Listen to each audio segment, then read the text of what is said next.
Hello friends. Did you know nearly 80% of those who watch my videos aren't subscribed? If you enjoy these stories, please hit that subscribe button and leave a like. It really helps. Thank you for being here. By the way, where are you watching from? Let me know in the comments. Asa. Rutledge had been driving for 18 hours straight when the fuel light on his Freightliner started flickering for the fourth time that night. It was 12:17 a.m. on a Thursday in late September, and the stretch of I-10 between Van Horn and Sierra Blanca was as empty as a trucker could hope for at this hour. But Asa wasn't hoping for empty roads tonight. He was hoping for witnesses. The kind of witnesses that would make what he was carrying seem legitimate. The kind that would back up his story if anyone ever asked questions. But there were no witnesses out here. Just the highway, the distant fence line that marked the border 30 miles south, and the sound of his own breathing mixing with the diesel rumble of the engine. The manifest clipped to his visor said he was hauling industrial compressor parts from El Paso to a warehouse outside of San Antonio. Routine freight, standard route. Nothing that should make a man's hands sweat on the steering wheel the way Asa's were sweating now. The problem wasn't the cargo itself. The problem was how he'd gotten it. 3 days ago, Asa had been sitting in a truck stop outside of El Paso when a man in a tan jacket approached him. The man didn't introduce himself. He didn't ask Asa's name. He just slid a folded piece of paper across the table and said, "You're Rutledge. You drive the white Freightliner with the red stripe. You're heading east on Thursday." Asa had stared at the paper without opening it. "Who are you?" The man smiled. It wasn't a friendly smile. "Someone who knows you've been running late on your payments. Someone who knows your dispatcher has been talking about letting you go. Someone who can make sure neither of those things matter anymore." Asa unfolded the paper. It was a pickup address in El Paso, a delivery address in San Antonio, and a number. $15,000. Cash. Half up front, half on delivery. "What's the catch?" Asa had asked. The man stood up. "No catch. You pick up the load. You drive it where it needs to go. You don't ask questions. You don't open the trailer. You don't talk to anyone about it. And you sure as hell don't stop for anything except fuel." The man had walked away before Asa could respond. And Asa, because he was 3 months behind on his truck payments and 2 weeks away from losing his contract, had shown up at that El Paso warehouse on Thursday morning. The warehouse had been exactly where the paper said it would be. A nondescript metal building in an industrial zone near the airport. No signs, no company name, just a roll-up door and a man in a forklift waiting inside. The forklift operator had been young, maybe 25, with a neck tattoo of a scorpion and a way of not making eye contact that told Asa this wasn't the kid's first time loading questionable freight. The pallets had been wrapped in black shrink wrap, heavy and dense. The bill of lading had been filled out in handwriting so poor that Asa couldn't read the signature. But the load number matched, and the weight matched, and when Asa asked what was inside, the forklift operator had just shrugged and said, "Parts, man, just parts." Asa had signed the paperwork, secured the load, and pulled out onto I-10 heading east. That had been 14 hours ago, and for 14 hours, Asa had been telling himself that this was just another load, that $15,000 was enough to save his livelihood, that he didn't need to know what was in those pallets as long as it got delivered. But then, 2 hours ago, the ticking had started. It wasn't loud. At first, Asa thought it was just the normal sounds a loaded trailer makes. The creak of the suspension, the flex of the frame. But this was different. This was rhythmic, a metallic ticking sound coming from the rear axle assembly on the trailer, specifically from the left side. It happened every few seconds, tick, tick, tick. Asa had pulled over once at a rest stop near Fort Hancock to check it out. He'd walked around the trailer with a flashlight inspecting the brake chambers, the air lines, the wheel bearings. Everything looked normal, but when he stood near the rear doors of the trailer, he could hear it more clearly. It wasn't coming from the axle, it was coming from inside the trailer, from the cargo. Asa had stood there for a full minute, flashlight in hand, staring at the locked trailer doors. The padlock was the kind you couldn't cut without heavy-duty bolt cutters. The kind that said, "Don't even think about it." And Asa, because he wasn't stupid, had gotten back in his truck and driven away. But the ticking hadn't stopped. It had gotten louder. And now, as Asa passed mile marker 112, it was loud enough that he could hear it over the engine. He reached for the CB radio and switched it to channel 19, the standard trucker channel, the one where guys talked about traffic, weather, speed traps. But when Asa keyed the mic and said, "This is eastbound I-10, mile marker 112, anybody out there?" all he got back was static. He tried again. "Anybody listening on 19? This is a Freightliner eastbound looking for some company." Nothing, just the hiss of an empty channel. Asa switched to channel 9, the emergency channel. He didn't know why, he wasn't in an emergency, not yet, but something in his gut told him to try. He keyed the mic. "Channel 9, this is eastbound I-10, mile 112, just checking if anyone's monitoring." The response came immediately. A man's voice, older, rough, like someone who'd smoked 2 packs a day for 40 years. "Rutledge, you need to keep driving." Asa's heart skipped. He keyed the mic. "Who is this? How do you know my name?" The voice came back. "You need to keep driving. Do not stop. Do not pull over. The next rest area is closed. Do you understand me? Keep driving." The channel went dead. Asa tried again. "Who the hell is this? Answer me." Static, Asa's hands were shaking now. He put the mic back in its cradle and gripped the steering wheel with both hands. His speedometer read 72 miles per hour. The posted limit was 75, but trucks weren't supposed to go over 70. Asa pressed the accelerator, 73, 74. The ticking from the trailer got faster. Or maybe it just seemed that way. Maybe his heart was pounding so hard that everything sounded faster. He checked his mirrors. Behind him, maybe half a mile back, a single set of headlights. Not a truck. A car. It had been there for the last 20 minutes, keeping the same distance. Asa switched lanes. The car switched lanes. Asa switched back. The car switched back. Asa grabbed the CB again. Channel 19.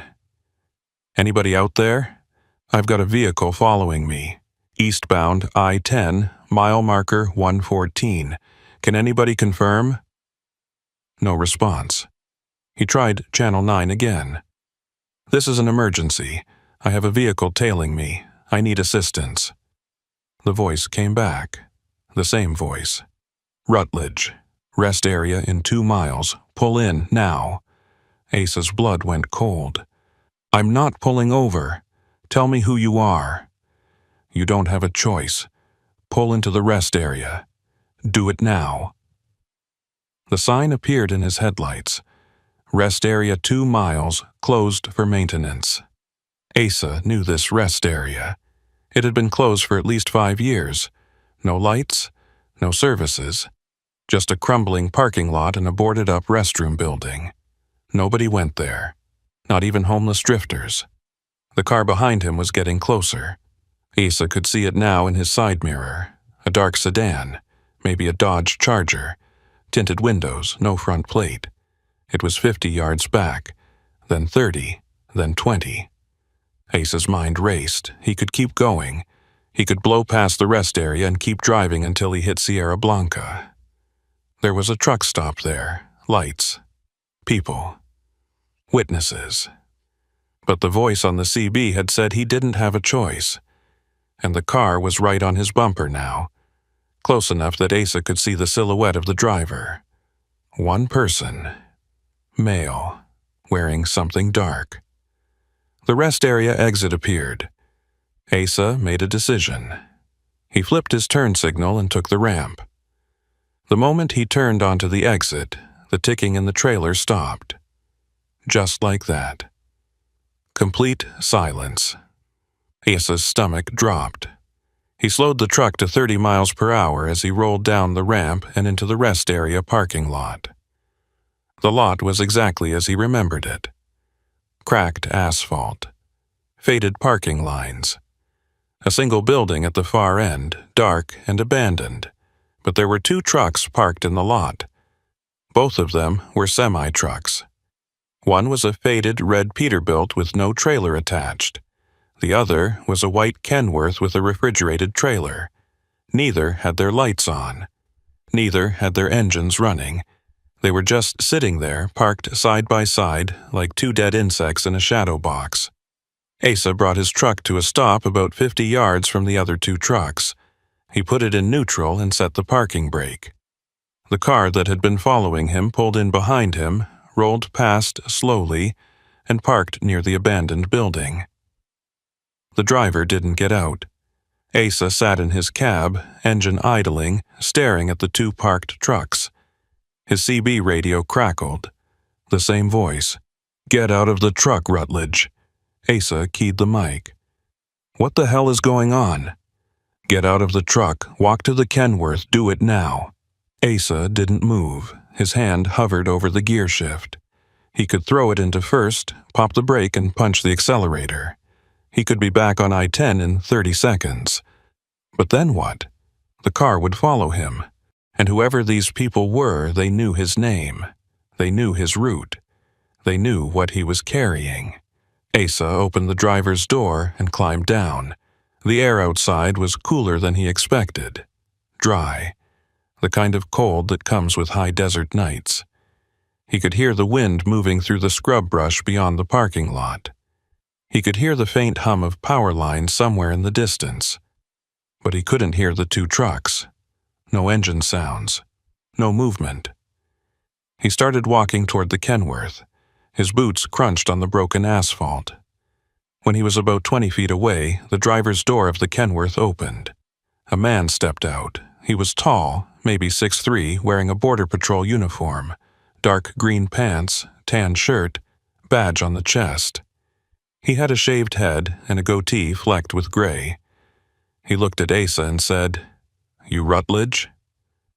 Asa stopped walking. "Who are you?" The man smiled. "Alton Keever, Border Patrol Supervisor. We need to talk about what you're carrying." Asa's mind went into overdrive. Border Patrol. That made sense. He was 30 miles from the border. This was their jurisdiction. But why the cloak and dagger? Why the CB radio games? Why the closed rest area? Alton Keever walked closer. He wasn't armed, or at least Asa couldn't see a weapon. "You know what's in your trailer, Rutledge?" Asa shook his head. "Compressor parts. Industrial freight." Alton Keever laughed. It was a short, humorless sound. "Compressor parts. That's good. That's real good." He looked past Asa toward the freightliner. "You ever wonder why somebody would pay you $15,000 to haul compressor parts?" Asa didn't answer. Alton took another step closer. "Let me tell you what's in your trailer, Rutledge. You're hauling 73 bundles of raw industrial precursor chemicals, the kind used to make synthetic opioids, fentanyl precursors specifically. Enough to produce about 2 million doses once it's processed. Street value, conservatively, $40 million, and you just drove it across half of West Texas without a care in the world." Asa felt like the ground was tilting. "I didn't know. I swear to God I didn't know." Alton Keever nodded. "I believe you. You're a mule, a blind mule. They picked you because you're desperate and you're clean. No priors, no red flags, just a guy trying to keep his truck." He gestured toward the freightliner. "But here's the thing, Rutledge. That load is flagged. We've been tracking it since it left El Paso. We know where it's going. We know who's waiting for it. And we need you to deliver it." Asa stared at him. "You want me to deliver it? To who? To the people who hired you. You're going to drive that truck to San Antonio, you're going to drop the load at the warehouse, and you're going to walk away. And in exchange, we're going to forget you were ever involved." Asa's voice cracked. "And if I say no?" Alton Keever's smile faded. "Then you're going to federal prison for trafficking, and your family is going to lose everything, your truck, your house, your wife's car, all of it. So you don't get to say no, Rutledge." Before Asa could respond, a new sound cut through the night. The growl of a diesel engine. Asa turned and saw headlights coming up the rest area ramp. A tow truck, an old Peterbilt wrecker, faded yellow with rust streaks on the doors. It rolled into the parking lot and stopped next to Asa's freightliner. The driver got out. He was short and stocky, maybe 50 years old, wearing grease-stained coveralls and a ball cap. He had a face like old leather, creased and sun-damaged. He looked at Asa, then at Alton Keever and said, "This the guy?" Alton nodded. "This is him." The wrecker driver walked over. He extended a hand to Asa. "Zebediah Polk, wrecker operator. I'm here to make sure your truck gets to San Antonio in one piece." Asa didn't shake his hand. "I don't understand. Why do you need a wrecker operator?" Zebediah Polk grinned. It was a gap-toothed, yellow grin. "Because, friend, your trailer's got a problem. That ticking you've been hearing? That's a GPS tracker. The people who loaded your truck put it there. And if you deviate from your route, or if you try to dump the load, that tracker sends a signal. And when that signal gets sent, some very bad people show up to ask you questions. But here's the good news. I can disable that tracker. I can make it so they think you're still on schedule, still en route, while you take a little detour. A detour that involves us swapping out your trailer for a dummy trailer. Same weight, same dimensions, but clean cargo. You deliver the dummy trailer, the bad guys unload it, and by the time they realize what happened, we've got the real trailer in federal custody, and you, my friend, get to go home." Asa looked from Zebediah Polk to Alton Keever. "This is insane. You're asking me to help you run a sting operation." Alton Keever shrugged. "We're not asking, Rutledge. We're telling. You're already in this. The moment you picked up that load, you became part of a federal investigation. Now you can be a witness, or you can be a defendant, your choice." Asa felt sick. He looked at his truck, sitting there in the dark, the trailer full of poison. He thought about his wife, his 2 kids, the mortgage payment he couldn't make, the truck loan that was already in default. He thought about $15,000, half up front, half on delivery. He thought about the man in the tan jacket who had handed him that folded piece of paper, and he realized with cold clarity that he had never had a choice, not from the beginning. "What do I have to do?" Alton Keever smiled. "You're going to drive out of here. You're going to head east on I-10. In about 40 miles, you're going to see a rest area sign. A real rest area, not this one. You're going to pull in there. Zebediah is going to meet you there with the dummy trailer. You're going to swap trailers, and then you're going to drive to San Antonio. When you get to the warehouse, you're going to back up to the loading dock, drop the trailer, and walk away. You're not going to stick around to watch them unload. You're not going to ask questions. You're going to get in your truck and drive back to El Paso, and when you get there, you're going to forget this ever happened. Do you understand?" Asa nodded slowly. "What if they figure it out? What if they realize the trailer's been swapped?" Zebediah Polk laughed. "They won't. The dummy trailer is an exact match. Same DOT number, same plates, same seals. The only difference is what's inside, and by the time they crack it open, you'll be long gone. Alton Keever walked back toward the Kenworth. Get back in your truck, Rutledge. You've got a delivery to make. Asa turned and walked back to his Freightliner. His legs felt like rubber. His hands were shaking so badly he could barely grip the door handle. He climbed into the cab and closed the door. The CB radio crackled. Alton Keever's voice. Rutledge, one more thing. Don't try to be a hero. Don't try to run. Don't try to warn anybody. Because if you do, we'll know.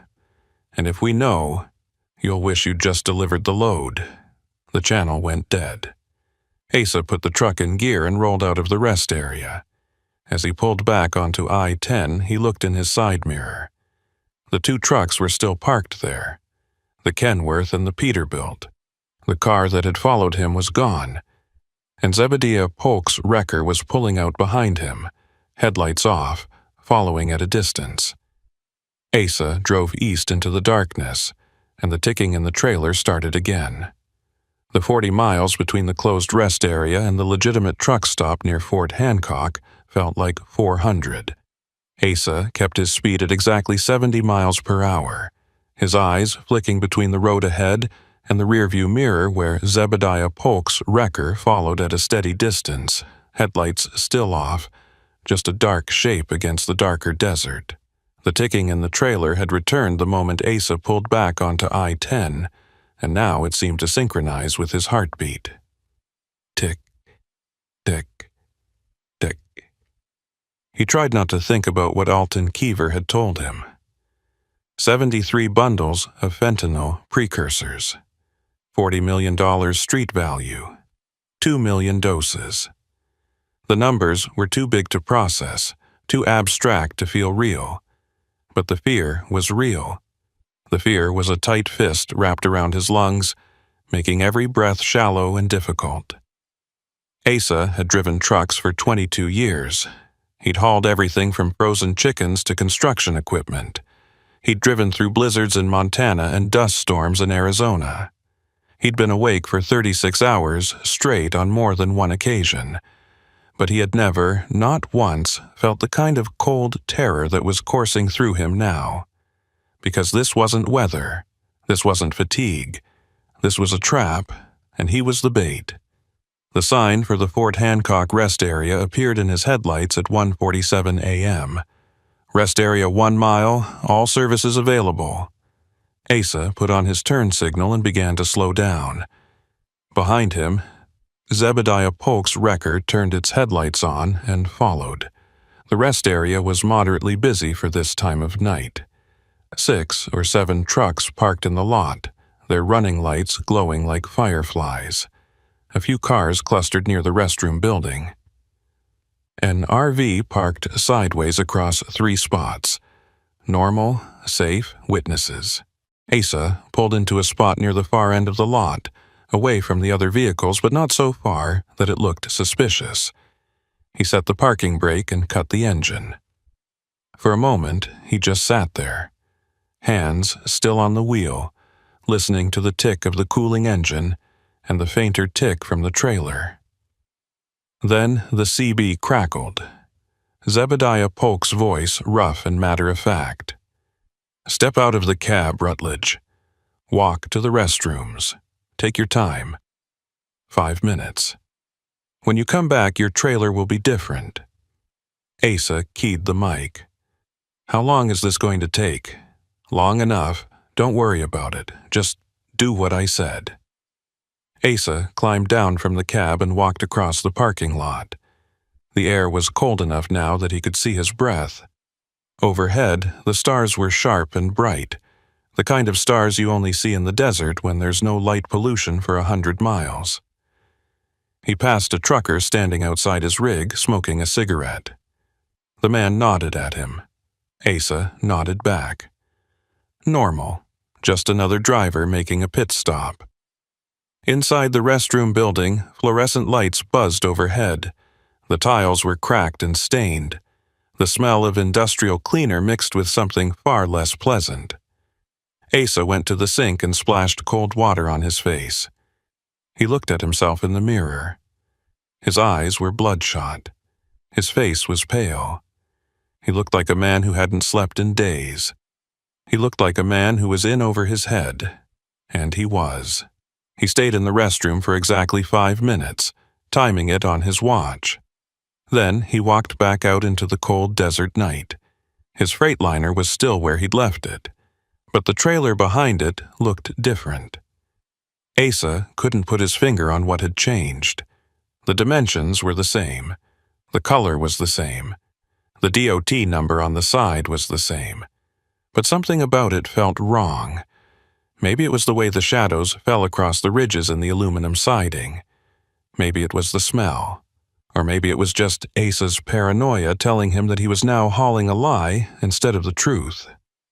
Zebediah Polk was standing beside the wrecker, which was now parked 2 spots away.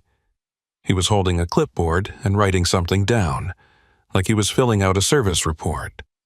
When Asa approached, Zebediah looked up and grinned that same gap-toothed grin. "All done, friend. Clean swap. Original trailer is already on its way to a federal impound lot. You're now hauling 4,800 pounds of sand and gravel wrapped up to look like chemical bundles. If they scan it, it'll show the right density. If they X-ray it, it'll show the right shapes. And if they're really thorough and crack it open, well, they'll get a face full of dust." Asa stared at the trailer. "What about the GPS tracker? You said there was a tracker." Zebediah tapped the side of his nose. "Already handled. I pulled the tracker off the original trailer and stuck it on this one. Far as the bad guys know, you're still right on schedule. But here's the thing, Rutledge. That tracker is also transmitting to us. So if you get any funny ideas about taking a detour or dumping this load somewhere it's not supposed to go, we'll know. And we'll come get you. Understand?" Asa nodded. He understood. He was being watched from both sides now. The people who hired him thought he was delivering their poison. The feds thought he was delivering their decoy. And if either side figured out the truth, Asa would be the one who paid the price. Zebediah Polk climbed back into his wrecker. "You've got about 3 hours to San Antonio. Warehouse address is on your manifest. You pull up, you back in, you drop the trailer, you unhook, and you leave. Don't talk to anybody. Don't ask questions. Don't stick around. Just drop it and go. We'll handle the rest." He started the wrecker's engine. "Oh, and Rutledge? Good luck." The wrecker pulled out of the rest area and disappeared onto I-10 heading west. Asa stood there for a moment, alone in the parking lot, feeling the weight of what he'd just agreed to. Then he climbed back into his Freightliner, fired up the engine, and pulled out onto the highway heading east. The ticking was gone now. The trailer was silent. But somehow that was worse. At least the ticking had been something he could hear, something tangible. Now there was just silence, and silence meant he had no idea what was really happening. He drove for 2 hours without incident. The highway stretched out ahead of him, straight and empty. He passed mile marker after mile marker. He watched the towns roll by in the darkness. Marfa, Alpine, Marathon. Small towns with big sky, the kind of places where people lived quiet lives and didn't ask too many questions. Asa envied them. At 3:52 a.m., his CB radio crackled again. But it wasn't Zebediah Polk this time. It wasn't Alton Keever. It was a new voice, young, nervous, urgent. "Rutledge. Asa Rutledge. Are you listening?" Asa grabbed the mic. "Who is this?" "My name doesn't matter. Listen to me. They know. The people you're delivering to. They know about the swap." Asa's heart stopped. "What? How?" "I don't know how, but they know. And they're waiting for you in San Antonio. They're going to let you drop the trailer. They're going to let you unhook. And then they're going to kill you. Do you understand? They're going to kill you." The voice cut out. Asa tried to respond. Wait, tell me who you are. Tell me how you know this. Static. Asa switched channels, tried again. Nothing. He grabbed his phone and looked at the screen. No signal. Out here in the middle of West Texas, cell coverage was spotty at best. He was alone. He looked at the road ahead. San Antonio was still 90 miles away. He could turn around. He could dump the trailer on the side of the road and run. He could call the cops. But what would he tell them? That he'd been tricked into hauling drugs? That he'd agreed to help the feds run a sting operation? That now someone was threatening to kill him? None of it sounded believable. None of it would save him. Asa made a decision. He was going to keep driving. He was going to deliver the trailer. And he was going to trust that Alton Keever and Zebediah Polk knew what they were doing. Because what other choice did he have? He pushed the accelerator and brought his speed up to 75. The Freightliner responded smoothly, the engine settling into a steady rumble. The road ahead was still empty. The sky was starting to lighten in the east, just a faint gray glow on the horizon. Dawn was coming, and with it, whatever waited for him in San Antonio. Asa thought about his wife. Her name was Rebecca. They'd been married for 19 years. She worked at a pharmacy in El Paso. She didn't know what Asa did for a living, not really. She knew he drove a truck. She knew he was gone for days at a time. But she didn't know about the late payments, the mounting debt, the desperation that had driven him to take a job from a stranger in a truck stop. Asa wondered if he'd ever see her again. He wondered if his kids, both in high school now, would remember him as a good father or as the man who got himself killed over $15,000. The thought made him grip the steering wheel tighter. At 5:18 a.m., Asa crossed into San Antonio city limits. The highway widened. Traffic started to pick up. Cars heading to early morning shifts, delivery vans, a few other trucks. Normal life resuming as the sun rose. Asa followed his GPS to the warehouse address on the manifest. It was in an industrial zone on the south side of the city near the airport. Rows of identical metal buildings, each with a roll-up door and a small office attached. No windows, no signs, just numbers stenciled on the doors. Asa found the right building. Number 47. He pulled into the lot and circled around to the back where the loading docks were. There were 3 bays, 2 were closed. The third was open, and a man was standing there waiting. The man was tall and thin, wearing jeans and a black t-shirt. He had a shaved head and tattoos running up both arms. He waved Asa forward. Asa backed the Freightliner up to the dock, nice and slow, lining up the trailer with the bay. When he felt the bump of the trailer hitting the dock bumpers, he set the parking brake and shut down the engine. The man walked up to the driver's side window and knocked. Asa rolled it down. "You Rutledge?" the man asked. Asa nodded. The man held out a clipboard. "Sign here." Asa took the clipboard and signed. His hand was shaking. The man didn't seem to notice, or maybe he did and didn't care. "You can unhook and go," the man said. "We'll take it from here." Asa climbed down from the cab and walked around to the back of the trailer. He disconnected the airlines, pulled the pin on the 5th wheel, and cranked down the landing gear. The whole process took about 3 minutes. When he was done, he climbed back into the Freightliner and pulled forward, leaving the trailer sitting on the dock. The man with the tattoos was already inside the trailer, using a pallet jack to pull out the first load. Asa didn't look back. He drove out of the lot, back onto the main road, and headed west on I-10. His hands were still shaking. His heart was still racing. But he was alive. He'd done what they asked. He'd delivered the load. Now, all he had to do was get back to El Paso and hope that Alton Keever kept his promise.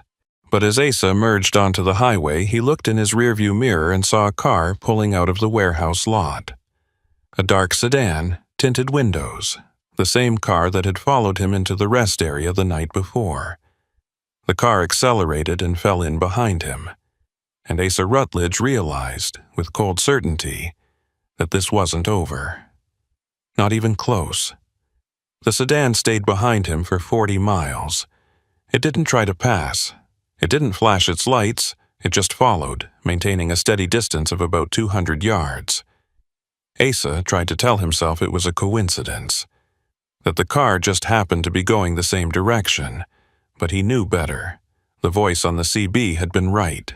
They knew about the swap, and now they were making sure Asa didn't talk. He thought about pulling over, about flagging down a cop, about doing anything to get away from the car. But what if the voice had been wrong? What if this was just Alton Keever's people making sure Asa got out of San Antonio safely? What if pulling over would just make things worse? Asa kept driving. The sedan kept following, and the sun rose higher in the Texas sky, bright and merciless, illuminating a day that Asa Rutledge was no longer sure he'd survive.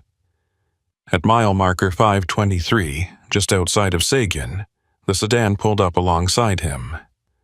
Asa glanced over. The driver's window was down. The driver was wearing sunglasses and a baseball cap. He looked at Asa, raised his hand, and pointed 2 fingers at him like a gun. Then he smiled, accelerated, and disappeared down the highway.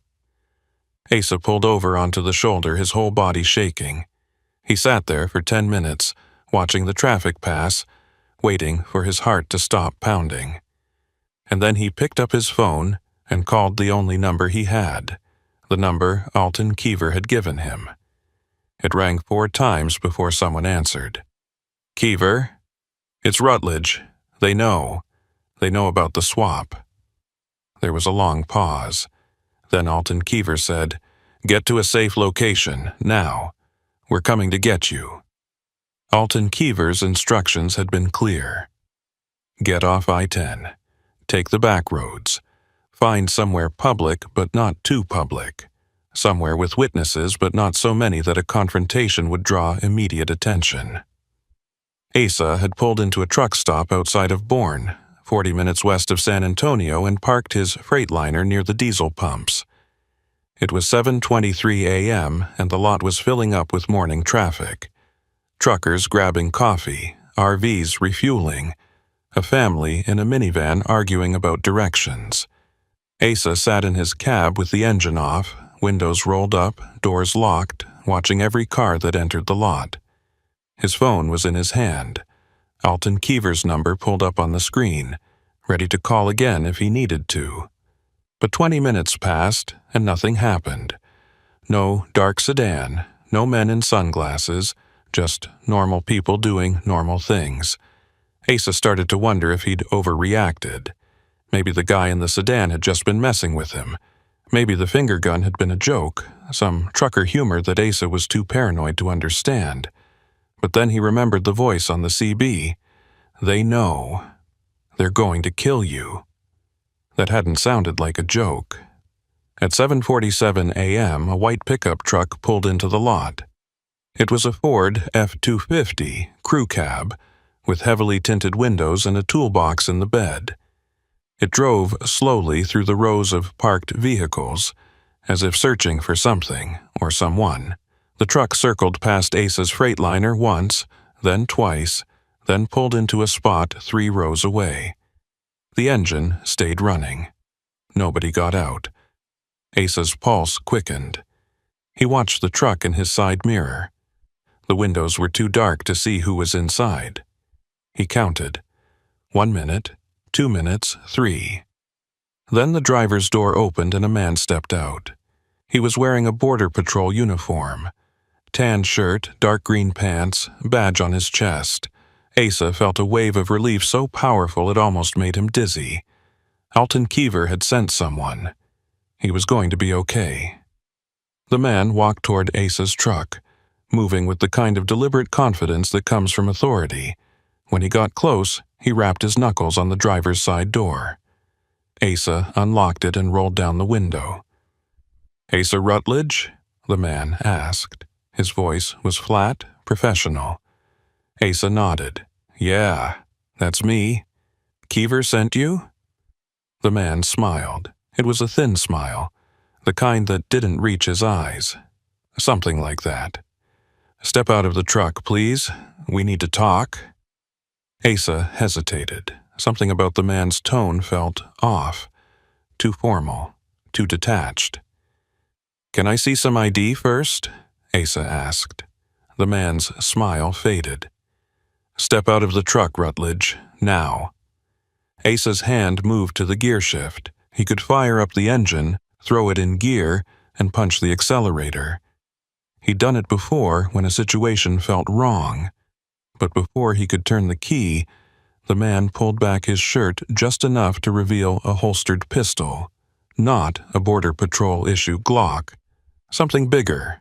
A Sig Sauer, maybe. The man leaned closer to the window. You can step out on your own, or I can drag you out. Your choice. Asa's mouth went dry. He opened the door and climbed down. The man grabbed him by the arm, not rough but firm, and guided him away from the Freightliner toward the white pickup. Who are you? Asa asked. The man didn't answer. When they reached the pickup, the man opened the back door and gestured for Asa to get in. Asa looked around the parking lot. The family in the minivan was still arguing. A trucker was filling his coffee cup at the pump station. Nobody was paying attention. Get in, the man said again. Asa climbed into the back seat. The interior smelled like cigarettes and fast food. There was another man sitting in the driver's seat, also wearing a Border Patrol uniform. He was older, maybe 50, with gray hair and a thick mustache. He turned around and looked at Asa. You're the one who's been causing problems, the driver said. It wasn't a question. Asa shook his head. I don't know what you're talking about. I delivered the load. I did what I was supposed to do. The driver laughed. It was a harsh, humorless sound. You delivered sand and gravel, Rutledge. You think we're idiots? You think we wouldn't notice? The man who'd pulled Asa out of his truck climbed into the passenger seat and closed the door. The driver put the pickup in gear and pulled out of the lot. Asa's stomach dropped. Where are we going? The driver glanced at him in the rearview mirror. Somewhere we can have a conversation without interruptions.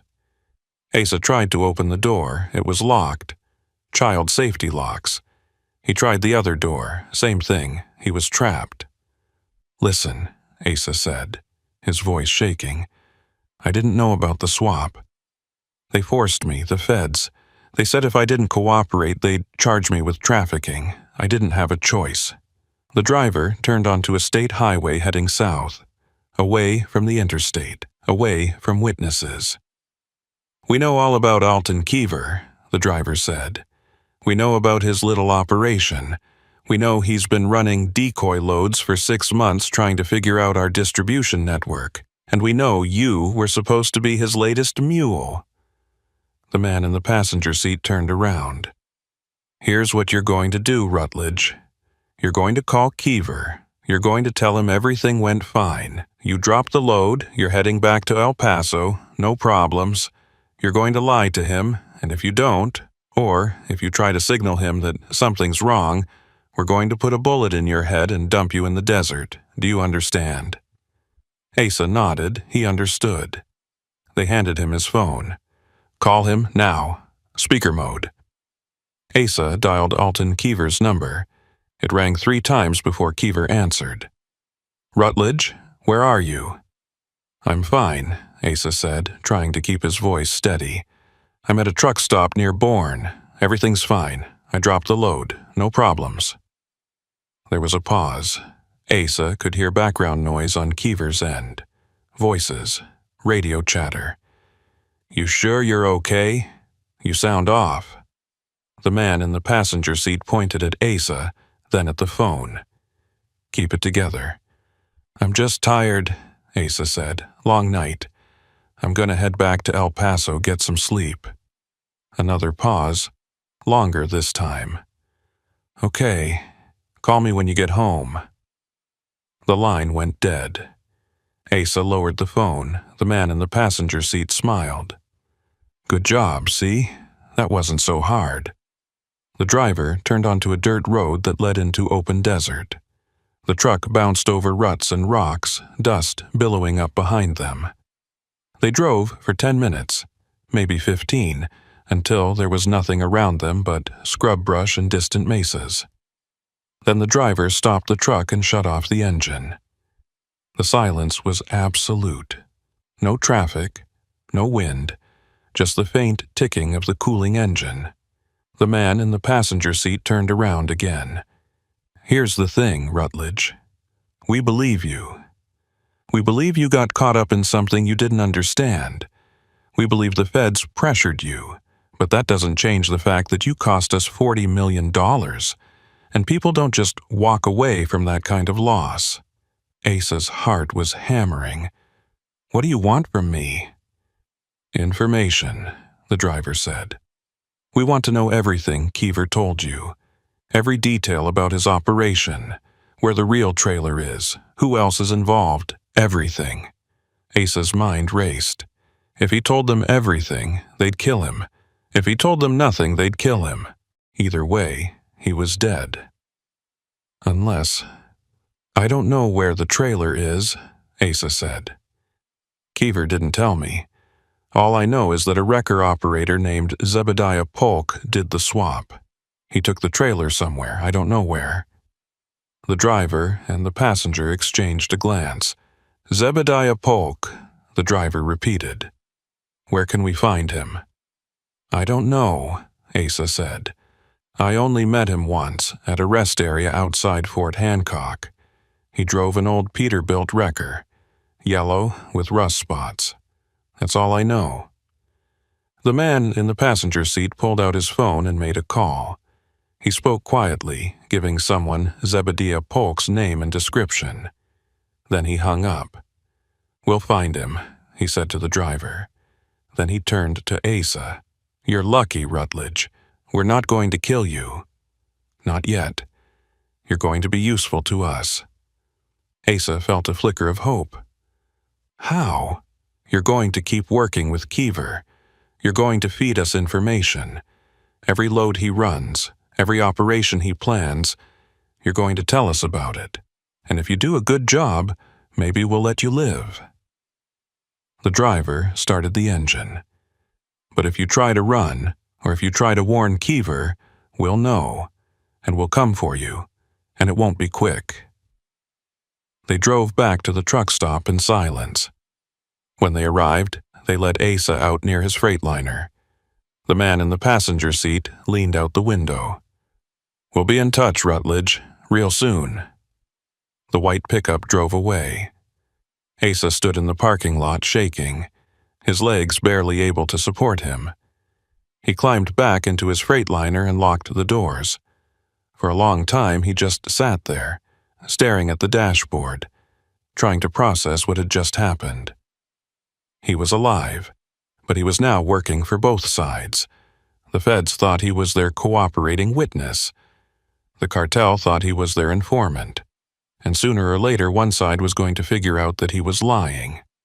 Asa picked up his phone and stared at Alton Keever's number. He should call him. He should tell him what happened. But if he did, Keever would pull him out of the operation. They'd put him in witness protection, or worse, they'd cut him loose and let him fend for himself. Either way, his life as he knew it would be over. Asa put the phone down. He started the engine and pulled out of the truck stop, heading west on I-10 toward El Paso. The road stretched out ahead of him, long and empty, just like it always had. But now every mile felt like a countdown to the moment when one side or the other would demand proof of his loyalty.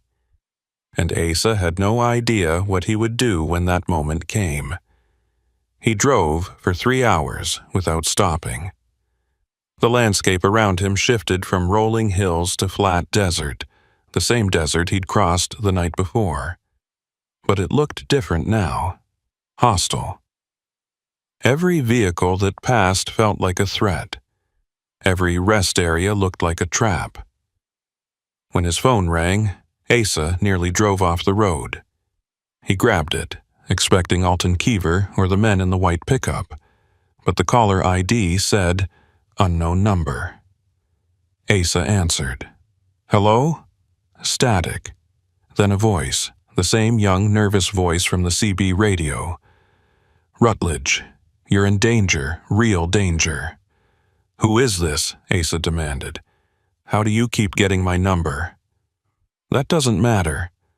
Listen to me. The men who picked you up at the truck stop, they're not cartel.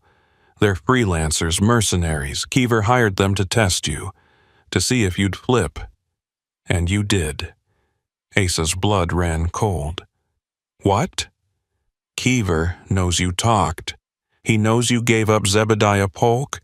He's going to use you to flush out the real cartel, and when he's done, he's going to throw you away.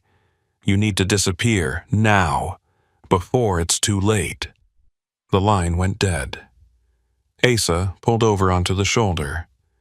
His hands were shaking so badly he could barely hold the phone. He didn't know who to trust anymore. He didn't know who was telling the truth. All he knew was that he was caught in the middle of something far bigger and far more dangerous than a simple drug shipment. At 2:34 p.m., Asa crossed back into El Paso. The city rose up out of the desert like a mirage, all concrete and glass and traffic. Home. But it didn't feel like home anymore. It felt like enemy territory. Asa drove to his house, a small ranch-style place on the east side of town. His wife's car was in the driveway. She was home. Asa parked the Freightliner on the street and walked to the front door. His key was in the lock when the door opened. Rebecca stood there, her face pale, her eyes red. "Asa," she said, "there are people here. They've been waiting for you." Asa's heart sank. He stepped inside. Sitting in his living room were two men.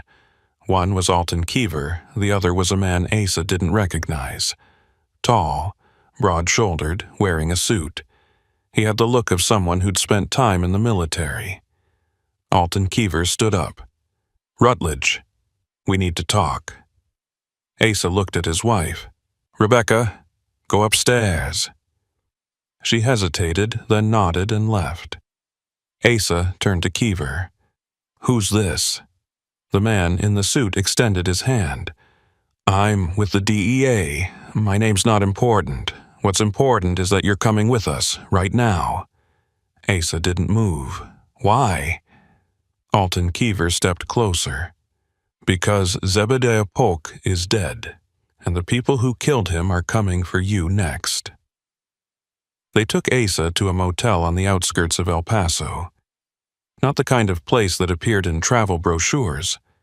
The kind with hourly rates and flickering neon signs and rooms that smelled like cigarette smoke no matter how many times they'd been cleaned. Room 14, second floor. A window that overlooked the parking lot and the desert beyond. Alton Keever stood by the window, arms crossed, watching the highway in the distance. The DEA agent sat at the small table, laptop open, typing rapidly. Asa sat on the edge of the bed, his head in his hands, trying to process what he'd just been told. Zebediah Polk was dead. They'd found him in his wrecker on a service road outside of Fort Hancock. Single gunshot to the head. Execution style. The wrecker had been torched. Whatever evidence had been inside was gone, and the original trailer, the one with the real precursor chemicals, had vanished. "How did they find him?" Asa asked, his voice barely above a whisper. Alton Keever didn't turn from the window. "The same way they found you. They've got people everywhere, dispatchers, warehouse workers, even some law enforcement. We knew there were leaks, but we didn't know how deep they went." The DEA agent stopped typing and looked at Asa. "Let me be very clear about your situation, Rutledge. You are now a target.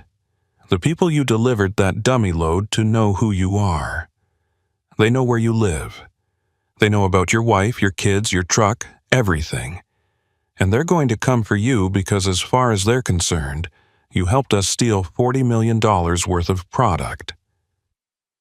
Asa felt sick. So what am I supposed to do? Go into witness protection? Disappear? Alton Keever finally turned from the window. That's one option. We can relocate you and your family. New names, new town, new life. But it takes time. Weeks, maybe months to process the paperwork. And in the meantime, you'd be living in protective custody. Places like this. He gestured around the dingy motel room. Is that what you want? Asa thought about his wife, his kids, his house, the life he'd built over 2 decades. All of it gone because he'd been desperate enough to take $15,000 from a stranger. What's the other option? He asked. The DEA agent closed his laptop. The other option is you help us finish what we started. We use you as bait.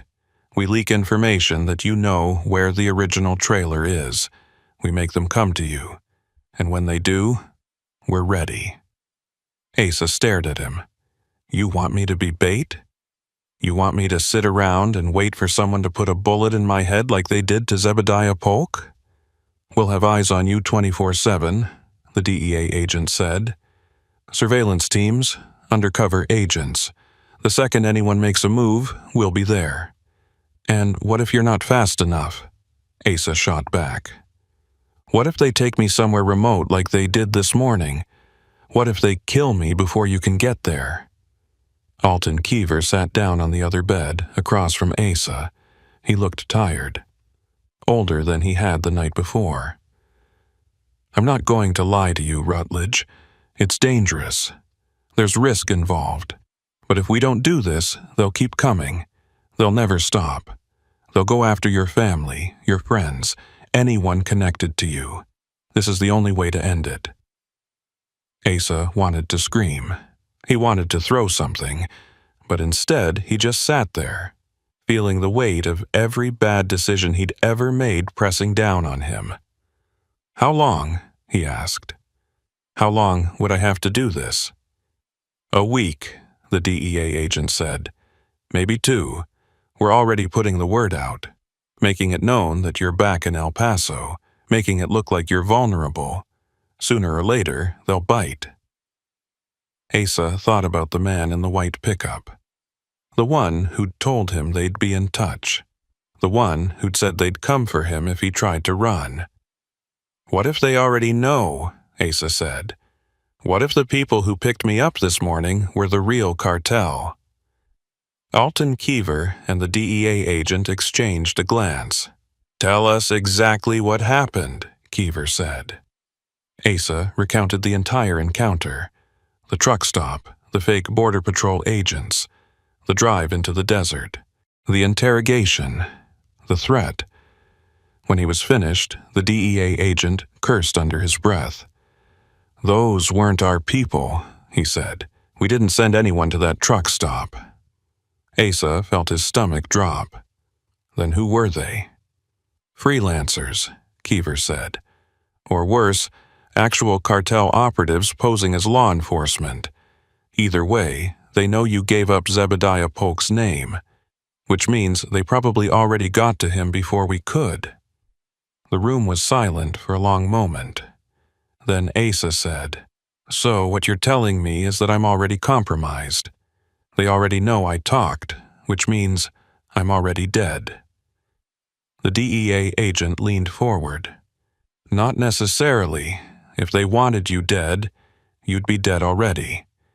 The fact that they let you go means they want something from you. They want information. And as long as you're useful, you're alive. Asa stood up and walked to the window. Outside, the parking lot was empty except for a few cars and a semi-truck parked near the office. It looked like his Freightliner, same color, same model, but it wasn't. His truck was back at his house sitting in the street, a giant target announcing his presence. I need to talk to my wife, Asa said. Alton Keever shook his head. Not yet. We need to keep her separated from this. The less she knows, the safer she is. She's already involved, Asa said, his voice rising. She saw you in my house. She knows something's wrong. You can't just expect her to sit there and wait while I disappear into some federal protection scheme. We'll handle your wife, the DEA agent said. We'll tell her you're assisting with an investigation. We'll tell her you're safe, but you can't contact her directly, not until this is over. Asa turned to face them. And what if it's never over? What if you never catch these people? What if I spend the rest of my life looking over my shoulder? Neither man answered. Because they didn't have an answer. Asa realized in that moment that he was expendable, a pawn in a game he didn't understand, and whether he lived or died depended entirely on factors outside his control. Over the next 3 days, Asa stayed in the motel room. Alton Keever, or the DEA agent, was always there, taking shifts. They brought him food. They let him watch TV. They let him use his phone, but only under supervision. Asa called his dispatcher and told him he was taking some personal time.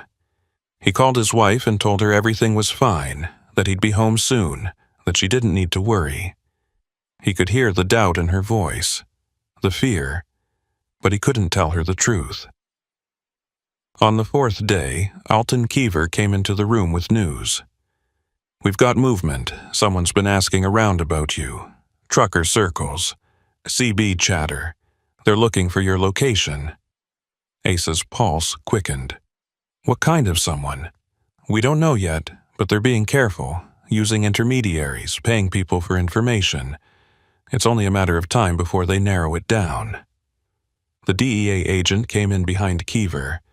We're going to move you, put you somewhere more visible, somewhere they can get to you. Where? Asa asked. Alton Keever pulled out a map and spread it on the table. There's a truck stop on I-10, about 50 miles east of here. Big place, lots of traffic. You're going to park your rig there, you're going to act like you're taking a break, and you're going to wait. They moved him that night. Asa drove his Freightliner out of El Paso, heading east on I-10, the same route he'd taken 4 days ago. But this time, he wasn't hauling anything. The trailer was empty, a decoy, just like the load he'd delivered to San Antonio. Asa wondered if his entire life had become a decoy, a fake version of himself, moving through the world, waiting to be sacrificed. The truck stop appeared at mile marker 87. Asa pulled in, parked near the fuel pumps, and shut down the engine. He sat in the cab, windows cracked, listening to the sounds of the night. Diesel engines idling, air brakes hissing, the distant hum of the interstate. Alton Keever's voice came through the earpiece they'd given him. We've got eyes on you, Rutledge. 3 surveillance units, 2 in the lot, 1 on the highway. You're covered. Asa didn't respond. He just sat there, waiting. An hour passed, then 2. Asa's eyelids grew heavy. He fought to stay awake, but exhaustion was pulling him under. He thought about closing his eyes, just for a minute, just to rest.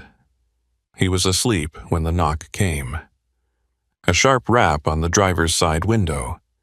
Asa jerked awake, his heart hammering. A man stood outside the truck. He was wearing a dark jacket and jeans. His face was obscured by the shadows. Asa reached for the door lock, but the man held up his hands. Easy, Rutledge. I'm not here to hurt you. I'm here to talk. Asa spoke into the earpiece. Keever, someone's here. No response. Asa tried again.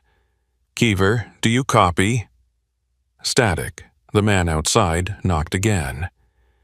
Your friends can't hear you, Rutledge. We're jamming the signal. Now open the door. Asa hesitated. Then he unlocked the door and rolled down the window. The man stepped closer. He was younger than Asa expected, maybe 30, clean-shaven, almost ordinary looking. Who are you? Asa asked. The man smiled. I'm the person who's been trying to keep you alive. The one who's been calling you, warning you." Asa stared at him. "Why?" "Because you're not the bad guy here, Rutledge. You're just a guy who made a mistake. And I know what that's like." The man glanced over his shoulder, then back at Asa. "You need to leave right now. Keever's operation is compromised. The people watching you aren't all feds. Some of them are cartel. They're waiting for the right moment to take you, and when they do, Keever won't be able to stop them." Asa felt a chill run through him. "How do I know you're telling the truth?" The man pulled out his phone and showed Asa a photo. It was a surveillance shot of the truck stop, taken from above. In the image, Asa could see his Freightliner, and he could see 3 vehicles parked nearby. 2 were unmarked sedans. The third was a white pickup, the same white pickup from the truck stop in Bourne. "They're here," the man said. "They've been here the whole time, and Keever either doesn't know or he doesn't care." Asa's hands were shaking. "What do you want from me?" "I want you to drive away. Right now. Don't tell Keever. Don't call your wife. Just drive. Get as far away from here as you can, and don't come back." "Where am I supposed to go?" The man stepped back from the truck. "That's up to you. But if you stay here, you're dead. Make your choice." He turned and walked away, disappearing into the shadows between the parked trucks. Asa sat in the cab, his mind racing. He looked at the rearview mirror. The white pickup was still there, 3 rows back, waiting. Asa reached for the ignition. His hand hovered over the key. And then he made his decision. He started the engine. The Freightliner rumbled to life. Asa put it in gear and pulled out of the parking spot. He drove slowly through the lot, past the fuel pumps, past the convenience store, past the other trucks. He could see headlights flicker on behind him. The white pickup was following. So were the 2 unmarked sedans. Asa turned onto the I-10 on-ramp and accelerated. The speedometer climbed. 60, 70, 80. He pushed the Freightliner as hard as it would go. The vehicles behind him kept pace. And Asa Rutledge drove east into the Texas night, not knowing where he was going, not knowing who he could trust, not knowing if he would ever see his family again. All he knew was that the road stretched out ahead of him, empty and dark, and that somewhere behind him, people were coming. People who wanted him dead. People who wanted him alive. And Asa had no idea which was worse. The CB radio crackled. Alton Keever's voice, distant and distorted. "Rutledge? Where are you going? Rutledge, respond." Asa reached for the radio. His hand hovered over the mic. Then he turned it off. The silence that followed was absolute. He drove for another hour before he saw the lights in his rearview mirror. Red and blue, flashing. A police cruiser coming up fast behind him. Asa's first instinct was relief. Police meant safety. Police meant witnesses.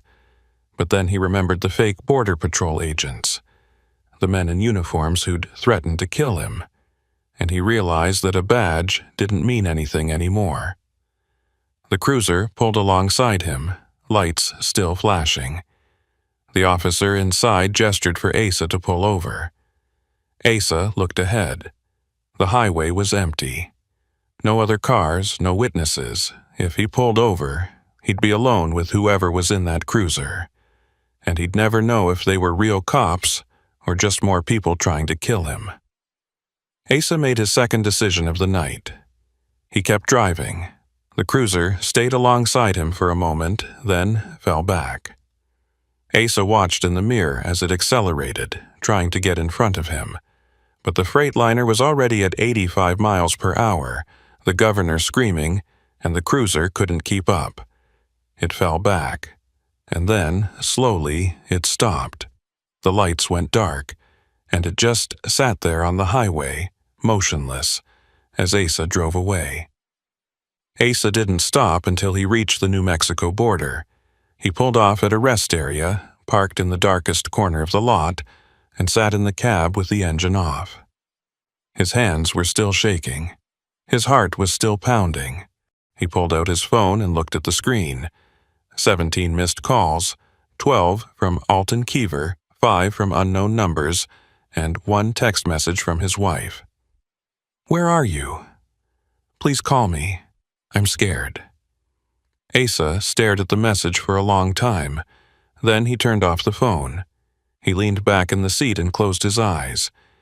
He didn't know what would happen next.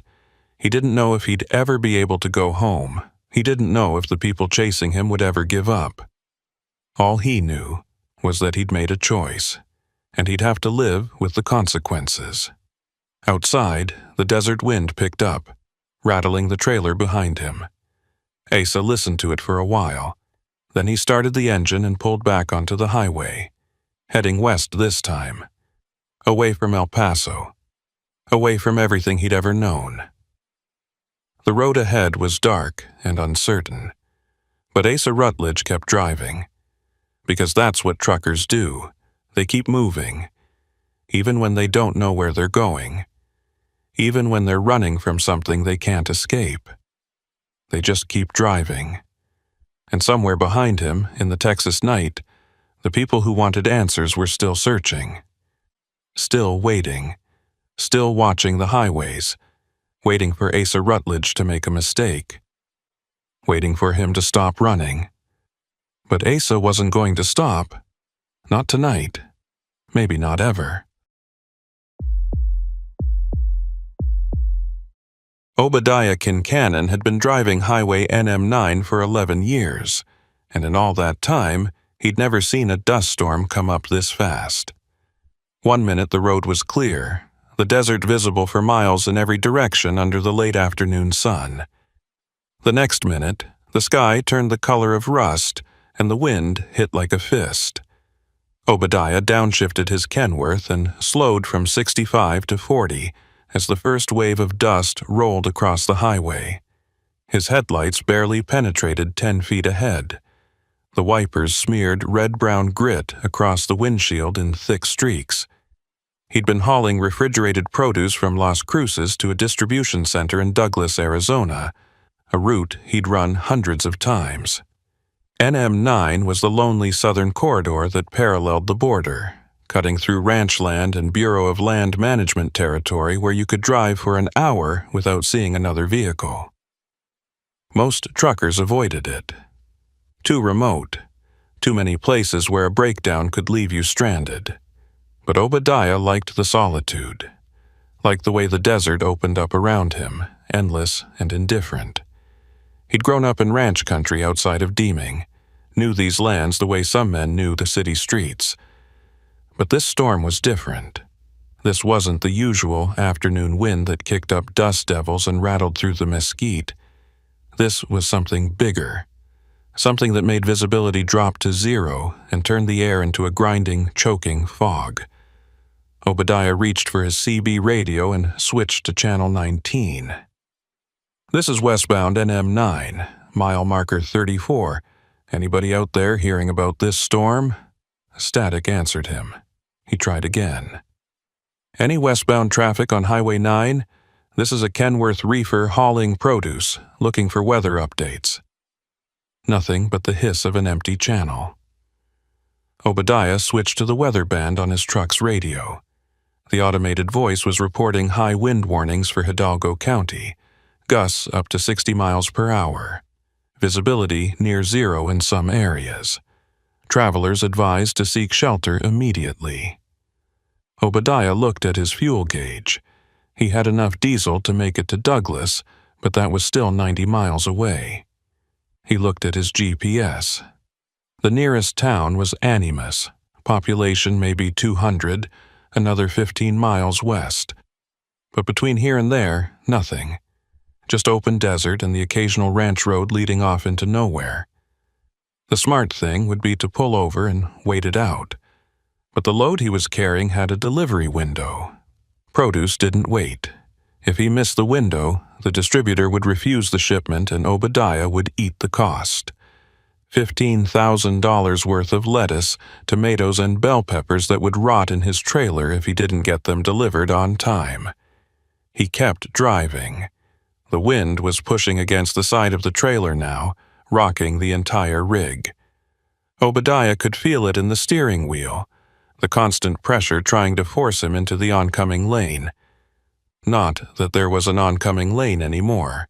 The highway had disappeared.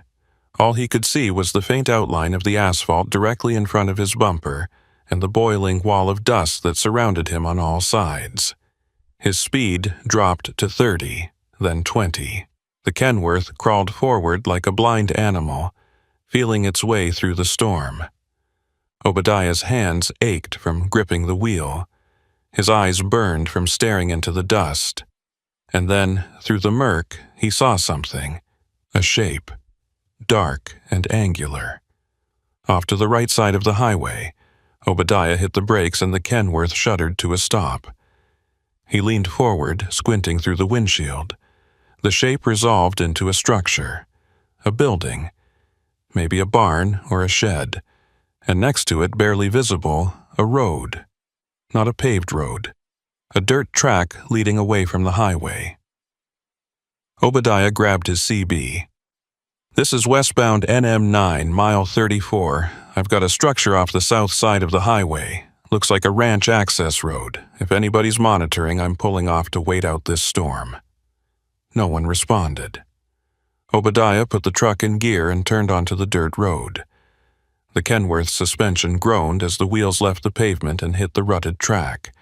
He drove slowly, following the road as it curved away from the highway and toward the structure.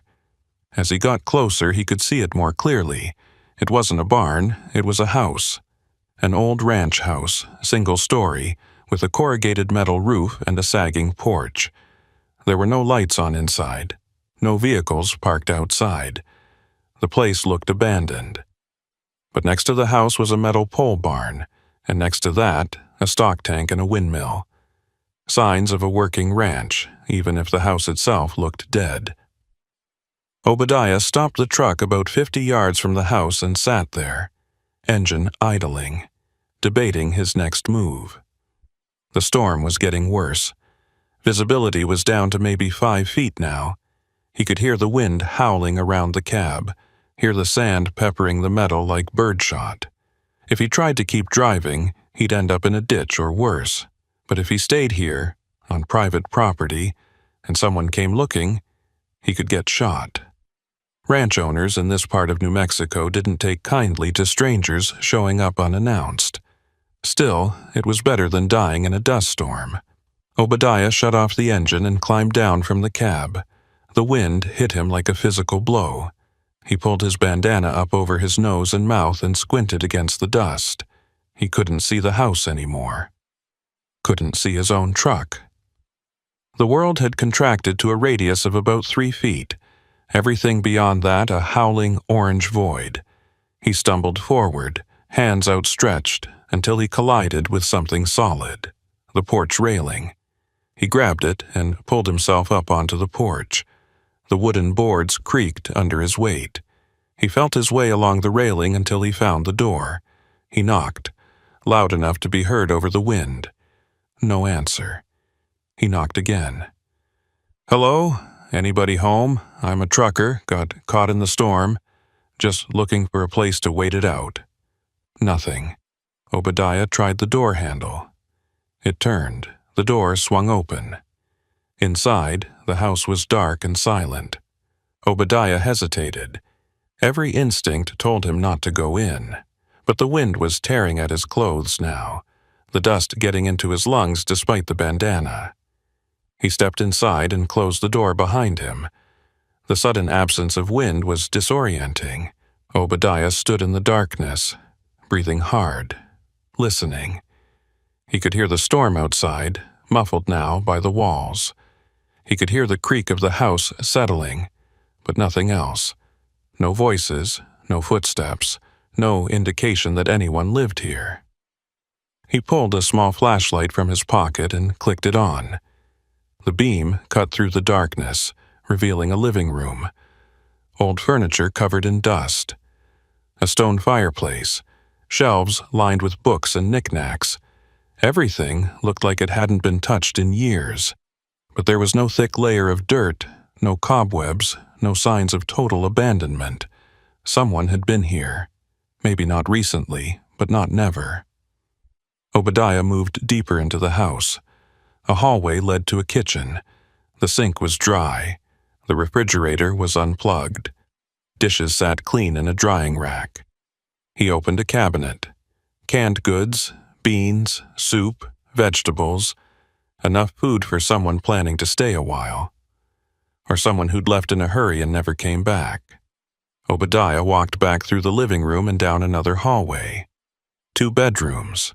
One had a bed with no sheets. The other had a bed that was made, the blankets tucked in tight. Military corners. Obadiah recognized the style. His father had been in the army, had made his bed the same way every morning for 40 years. Next to the bed was a nightstand. On the nightstand was a photograph in a frame. Obadiah picked it up and shone his flashlight on it. The photo showed 2 men standing in front of a barn. Both were wearing cowboy hats and work shirts. One was older, maybe 60, with a weathered face and hard eyes. The other was younger, maybe 30, with a similar face. Father and son, Obadiah guessed. Behind them, partially visible in the photo, was a brand mark on the barn wall, a circle with a cross through it. Obadiah set the photo down and continued his search. In the closet, he found clothes, men's clothes, work shirts, jeans, boots, all neatly arranged, and on the top shelf, a lockbox. Obadiah pulled it down and tried the latch. Locked, he shook it. Something heavy shifted inside. Papers, maybe, or something metal. He put the box back and closed the closet. Whatever secrets this house held, they weren't his business. He was just a trucker waiting out a storm. That's what he told himself. But as he walked back to the living room, he saw something that made him stop. On the floor, near the front door, was a dark stain. Obadiah crouched down and touched it with his finger. It was dry but tacky. He brought his finger close to his face. Even in the dim light, he could see the color. Rust brown. Blood. Not a lot of it. Just a few drops, like someone had tracked it in on their boots, or like someone had been bleeding and tried to leave. Obadiah stood up quickly. His heart was pounding now. He walked to the front window and looked out. Through the dust storm, he could barely see his truck, but he could see something else. Movement, a shape, darker than the dust, moving between his truck and the house. Obadiah killed his flashlight and stepped back from the window. He stood in the darkness, listening. The wind continued to howl. The house continued to creak. And then, over it all, he heard something else. The sound of the front door opening. Obadiah's hand went to his belt, where he kept a folding knife. He pulled it out and opened the blade as quietly as he could. The door swung wide and a figure stumbled inside. A man. He was clutching his side and breathing hard. Blood was seeping through his fingers. He took 2 steps into the living room and collapsed. Obadiah rushed forward. He knelt beside the man and rolled him onto his back. The man's eyes were half closed, his face pale. He was wearing a work shirt and jeans, both covered in dust and blood. "Hey," Obadiah said, shaking him gently. "Hey, can you hear me?" The man's eyes opened a little wider. He looked at Obadiah but didn't seem to see him. His lips moved. "Help," he whispered. "Please, help me." Obadiah pulled the man's hand away from his side and lifted his shirt. There was a wound there, a gunshot wound, entry hole just below the ribs. No exit wound that Obadiah could see. The bleeding was steady, but not gushing. The man might have minutes, or he might have hours. Hard to tell. "Who shot you?" Obadiah asked. The man didn't answer. His eyes closed again. Obadiah shook him. "Hey, Stay with me. Who shot you? Where did this happen?" The man's lips moved again. This time, Obadiah leaned closer to hear. "Briscoe," the man whispered. "Lyle Briscoe. He's coming. He's coming for me." Then the man passed out. Obadiah sat back on his heels, his mind racing. Lyle Briscoe. The name meant nothing to him, but it was clear this man was terrified of whoever that was. And if someone was coming, Obadiah needed to get out of here, fast. He stood up and looked around the room. His truck was 50 yards away. The storm was still raging outside. If he tried to carry this man to the truck, they'd both be blind and helpless. But if he left him here, the man would die. Obadiah made a decision. He bent down, grabbed the man under the arms, and started dragging him toward the door. The man groaned, but didn't wake up. Obadiah got him out onto the porch and down the steps. The wind hit them immediately, tearing at their clothes, filling the air with sand. Obadiah couldn't see anything. He just pulled the man forward, step by step, aiming for where he thought his truck was. His boot hit something metal. The truck's bumper, he'd made it. Obadiah opened the passenger door and, with great effort, lifted the unconscious man into the cab. The man slumped against the seat, head lolling to the side. Obadiah climbed into the driver's seat and slammed the door shut. He sat there for a moment, breathing hard, covered in dust and blood. Then he turned the key, and the Kenworth roared to life. He had no idea where he was going. The storm was still too thick to see the road, but he knew one thing. He needed to get this man to a hospital, and he needed to do it before Lyle Briscoe, whoever the hell that was, showed up. Obadiah put the truck in gear and started driving. Slowly, blindly, through the dust and the wind, and somewhere behind him, in that empty ranch house, something waited. Something that had driven a man out into a storm with a bullet in his side. Something that was still hunting. Obadiah didn't know what it was, but he knew he didn't want to find out. He pressed the accelerator and drove into the storm, the injured man bleeding in the seat beside him and the road ahead completely invisible. He'd been driving for maybe 10 minutes when the man woke up. Obadiah heard him gasp and looked over. The man's eyes were wide, wild with pain and fear. "Where am I?" the man said, his voice hoarse. "In my truck," Obadiah said. "I'm getting you to a hospital. You've been shot. You need a doctor." The man shook his head violently. "No, no hospital. He'll find me there. He'll finish it." "Who?" "Lyle Briscoe?" The man's eyes locked onto Obadiah's. "You know him?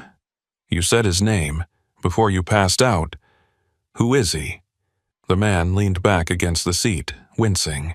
"He's the foreman of the ranch, the one we just left." Obadiah's hands tightened on the wheel. "Why did he shoot you?" The man was quiet for a long moment. Then he said, "Because I saw something I wasn't supposed to see. And now he's going to make sure I don't talk." Obadiah wanted to ask more questions, but the man's eyes closed again, and his breathing became shallow. Obadiah looked at the GPS. The storm was starting to thin. He could see maybe 20 feet ahead now, and according to the GPS, the nearest hospital was in Lordsburg, 40 miles north. 40 miles through back roads and open desert. 40 miles with a dying man and someone named Lyle Briscoe hunting them. Obadiah reached for his CB radio. He needed to call for help. Police, ambulance, somebody. But before he could key the mic, a new voice crackled through the speaker. A man's voice, deep, calm. "Obadiah Kincannon, I know you're listening. I know you've got him, and I know where you're going." Obadiah's blood ran cold. He grabbed the mic. "Who is this?" The voice came back. "This is Lyle Briscoe, and you just made the biggest mistake of your life." Obadiah stared at the CB radio like it was a rattlesnake coiled on his dashboard. Lyle Briscoe's voice still echoed in the cab, that calm, measured tone that promised violence without raising a decibel. Obadiah keyed the mic with a hand that wasn't quite steady. "I don't know what you think is happening here, but I've got an injured man who needs medical attention. I'm taking him to a hospital, that's all." Static hissed for 3 seconds. Then Briscoe's voice returned, still unhurried, still certain. "You're driving a white Kenworth T680 with a reefer unit. Colorado plates. DOT number 28476X5. You picked up a load of produce in Las Cruces this morning at 6:47 a.m. Your delivery window closes at midnight tonight in Douglas. You're 43 years old. You live in Deming. You've got a sister in Albuquerque and a niece who just started college at NMSU. You want me to keep going, or are you starting to understand how much trouble you're in?" Obadiah's mouth went dry. The wounded man beside him groaned softly, still unconscious, blood seeping through the makeshift pressure bandage Obadiah had fashioned from a shop rag. "How do you know all that?" "I know everything that moves through this county," Briscoe said. "Every truck, every car, every person who thinks they can just drive through without anybody noticing. This is my territory, Kincannon, has been for 20 years, and the man bleeding in your truck, he made the mistake of thinking he could take something that doesn't belong to him. Now you're making the same mistake." Obadiah glanced at the wounded man. Even unconscious, his face was tight with pain, sweat beading on his forehead despite the cool air from the AC. "He needs a doctor. Whatever he did, whatever you think he did, that's between you and him. I'm just trying to save his life." "Noble," Briscoe said. "Stupid, but noble. Here's what's going to happen. You're going to pull over. You're going to leave him on the side of the road. And you're going to drive away. Do that, and you'll make your delivery window. You'll go home tonight. You'll see your family again. But if you keep driving toward Lordsburg, if you try to get him to that hospital, you won't make it. I promise you that." The line went dead. Obadiah tried to respond, but the channel was empty now. He switched frequencies, tried Channel 9, tried several others, nothing. Briscoe had said what he wanted to say and disappeared. The storm was thinning out now. Obadiah could see maybe 50 yards ahead, the road emerging from the dust like a dark ribbon unfurling. He checked his mirrors. Nothing behind him yet, but that didn't mean much. The GPS showed he was on County Road 338, a 2-lane strip of asphalt that cut north through ranch land toward the highway that would take him to Lordsburg. 28 miles to go. The wounded man stirred, his eyes fluttering open. He looked at Obadiah, then down at his side where the blood had soaked through his shirt and the shop rag. "How bad?" he asked, his voice barely above a whisper. "Bad enough," Obadiah said. "You need a hospital. There's one in Lordsburg. We'll be there in maybe 30 minutes if this storm clears." The man shook his head weakly. "He'll stop you, Briscoe. He's got people everywhere.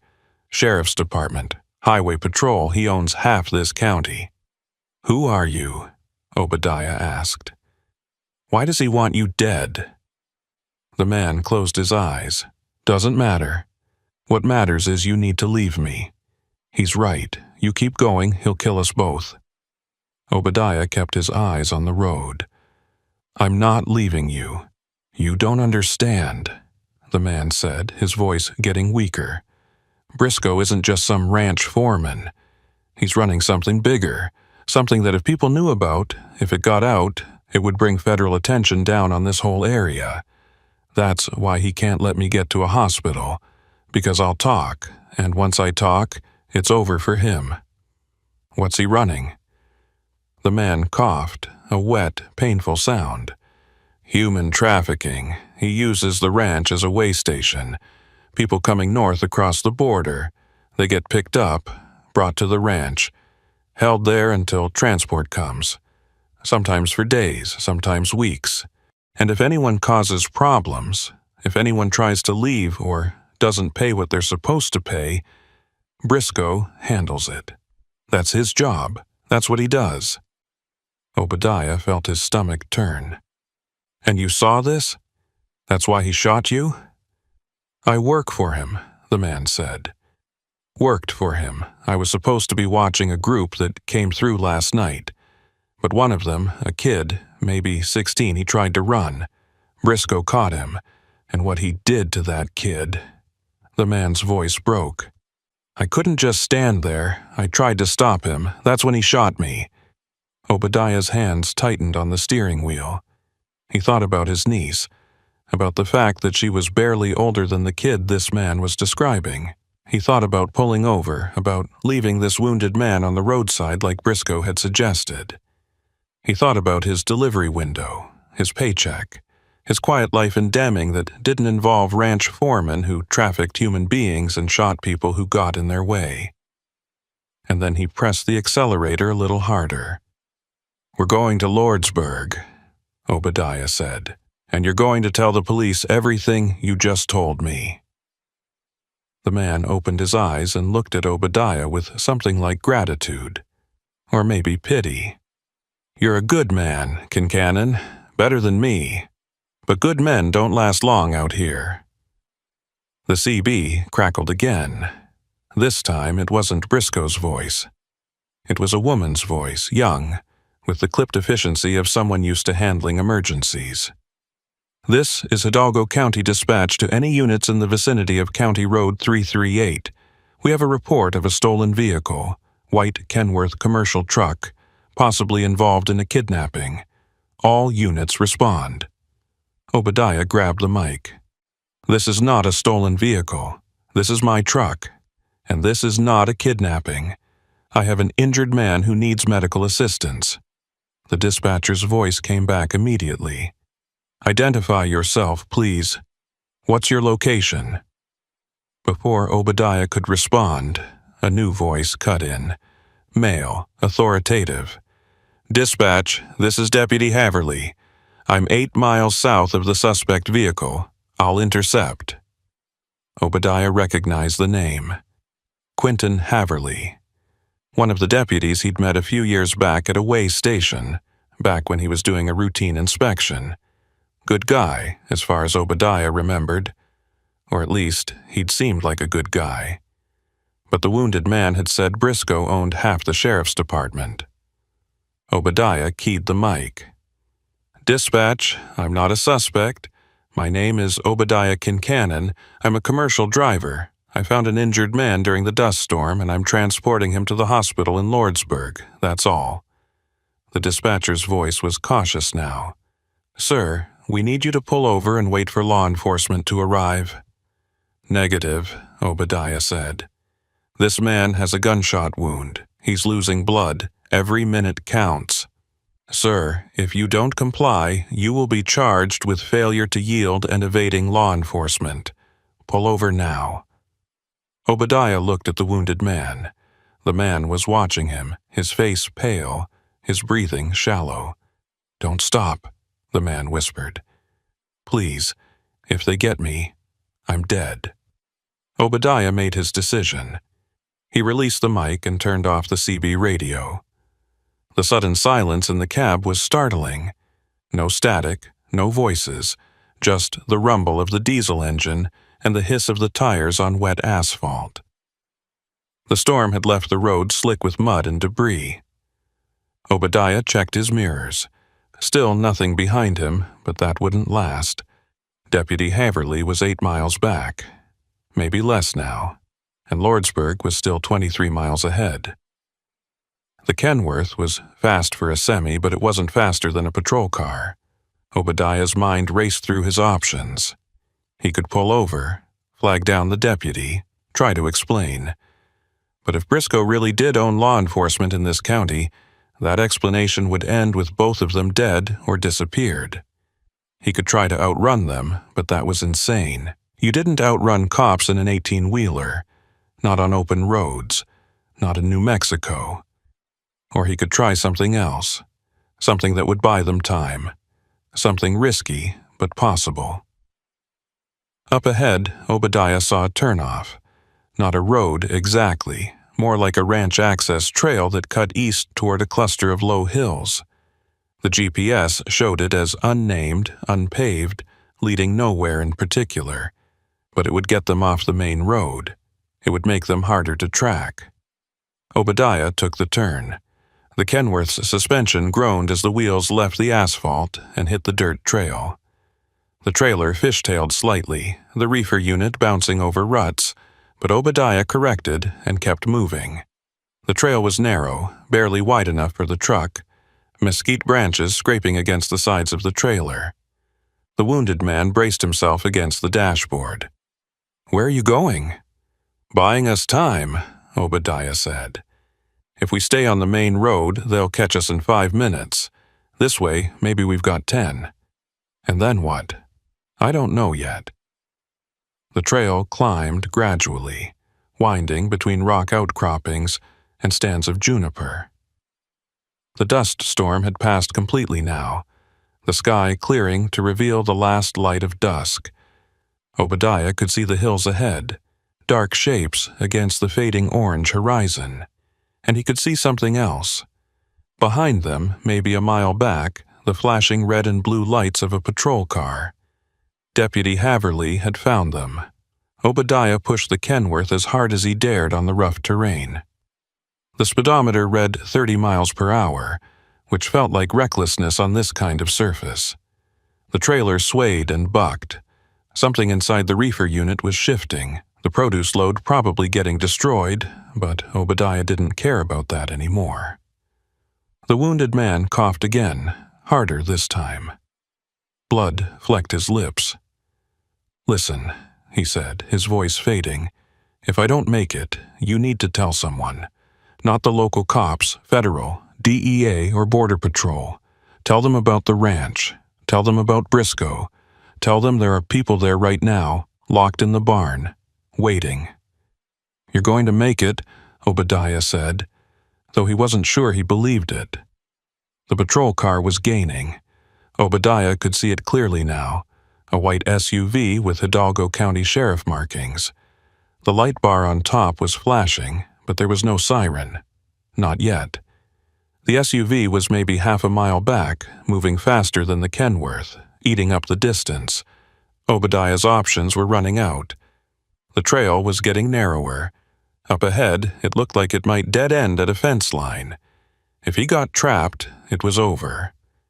And then he saw it. Off to the left, barely visible in the failing light, a structure. A small building, maybe a line shack or an old hunting cabin. And next to it, a different trail, one that branched off and seemed to continue north. Obadiah made the turn. The Kenworth tilted dangerously as it took the corner, the trailer's weight pulling it toward the edge of the trail where the ground dropped away into a shallow arroyo. For a second, Obadiah thought they were going over. Then the wheels caught and the truck straightened out. Behind them, the patrol car made the same turn, but it was going too fast. Obadiah watched in the mirror as the SUV's rear end slid out, the vehicle spinning sideways, kicking up a plume of dust. The SUV came to a stop, facing the wrong direction. Its headlights pointed back the way it had come. Obadiah didn't wait to see what happened next. He kept driving. The new trail was even rougher than the last one. More rocks, deeper ruts. But it was heading north, and that was the direction he needed to go. The wounded man was unconscious again, his head lolling against the seat, his breathing so shallow Obadiah had to watch his chest to make sure he was still alive. 10 minutes later, the trail opened up onto a gravel road. Not much better than the trail, but at least it was wider, more stable. Obadiah turned north and accelerated. The GPS was useless now. They'd gone so far off the marked roads that the screen just showed blank space with a flashing, "No route available" message. But Obadiah could see lights in the distance. A town, maybe Lordsburg, maybe somewhere else. It didn't matter. As long as there were people, there was a chance. He drove toward the lights, the Kenworth bouncing and rattling, the wounded man dying beside him, and somewhere behind them, Lyle Briscoe's people closing in. The town turned out to be a truck stop. Not Lordsburg, not even close. It was a small cluster of buildings huddled around a pair of diesel pumps, maybe 20 miles east of where Obadiah thought he was. But there were lights, and vehicles, and most importantly, there was a payphone mounted on the outside wall of the main building. Obadiah pulled the Kenworth into the lot and parked near the phone. He looked at the wounded man, still breathing, still unconscious. Obadiah climbed down from the cab and walked to the payphone. His legs were shaking, his hands were shaking. He picked up the receiver and dialed 911. The operator answered immediately. 911, what's your emergency? I need an ambulance, Obadiah said. I'm at a truck stop on, I don't know the exact location. Somewhere east of Lordsburg. I have a man with a gunshot wound. He's critical. Stay on the line, sir. I'm dispatching EMS now. Can you describe the location more specifically? Obadiah looked around. There was a sign above the main building. Desert Rose Truck Stop, he read. On Route 90, I think. Understood. EMS is en route. Estimated arrival, 15 minutes. Can you tell me what happened? Obadiah started to explain, but then he saw headlights turning into the lot. A white SUV. Hidalgo County Sheriff. Obadiah's heart sank. Deputy Haverly had found them. The SUV pulled up next to the Kenworth and stopped. The driver's door opened and a man stepped out. He was tall, maybe 6 feet, wearing a tan uniform and a cowboy hat. He had a pistol on his hip and a radio clipped to his shoulder. He looked at Obadiah, then at the phone in Obadiah's hand. Obadiah Kincannon? The deputy asked. Obadiah nodded slowly. That's me. I'm Deputy Quentin Haverly. I need you to hang up the phone and step away from the vehicle.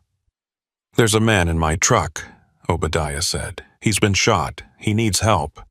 I know, Haverly said. Hang up the phone, now. Obadiah looked at the phone, then at the deputy. Haverly's hand was resting on his pistol, not drawing it, but making the threat clear. Obadiah hung up the phone.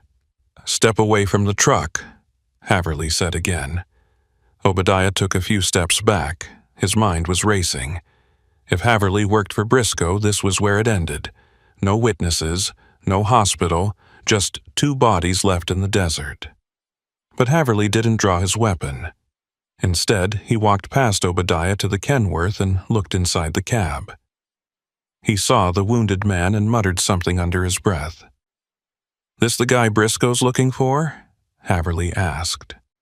Obadiah didn't answer. Haverly turned to face him. I asked you a question. I don't know who he is, Obadiah said. I found him in the storm. He was shot. I'm trying to get him to a hospital. Haverly studied Obadiah for a long moment. Then he reached for his radio. Obadiah tensed, expecting him to call it in, to tell Briscoe where they were. But instead, Haverly turned the radio off and clipped it back to his shoulder. Get back in your truck, Haverly said. Obadiah stared at him. What? Get in your truck and drive to Lordsburg Regional Hospital. It's 18 miles north on Route 90. I'll follow you. If anybody tries to stop you, I'll handle it. Why are you helping me? Haverly's expression hardened. Because Lyle Briscoe is a piece of human garbage, and I've been waiting a long time for someone to give me a reason to take him down. Now move. That man doesn't have much time. Obadiah didn't need to be told twice. He climbed back into the Kenworth, fired up the engine, and pulled out of the truck stop. In his mirror, he saw Haverly get into the SUV and follow. They drove north on Route 90, the Kenworth pushing 70, the patrol car right behind them with its lights flashing. And for the first time since he'd found the wounded man in that empty ranch house, Obadiah allowed himself to believe they might actually make it. The hospital appeared after 12 minutes of hard driving. A low cluster of buildings surrounded by parking lots, illuminated by sodium lights that turned everything the color of old brass. Obadiah pulled into the emergency entrance and stopped. Medical staff were already coming out, pushing a gurney, alerted by the 911 call. Haverly was out of his SUV immediately, helping them open the Kenworth's passenger door and ease the wounded man onto the gurney. The man's eyes fluttered open for just a moment. He looked at Obadiah and mouthed 2 words. "Thank you." Then they wheeled him inside, and he was gone. Obadiah stood in the parking lot covered in dust and blood, his legs barely holding him up. Haverly walked over and stood beside him.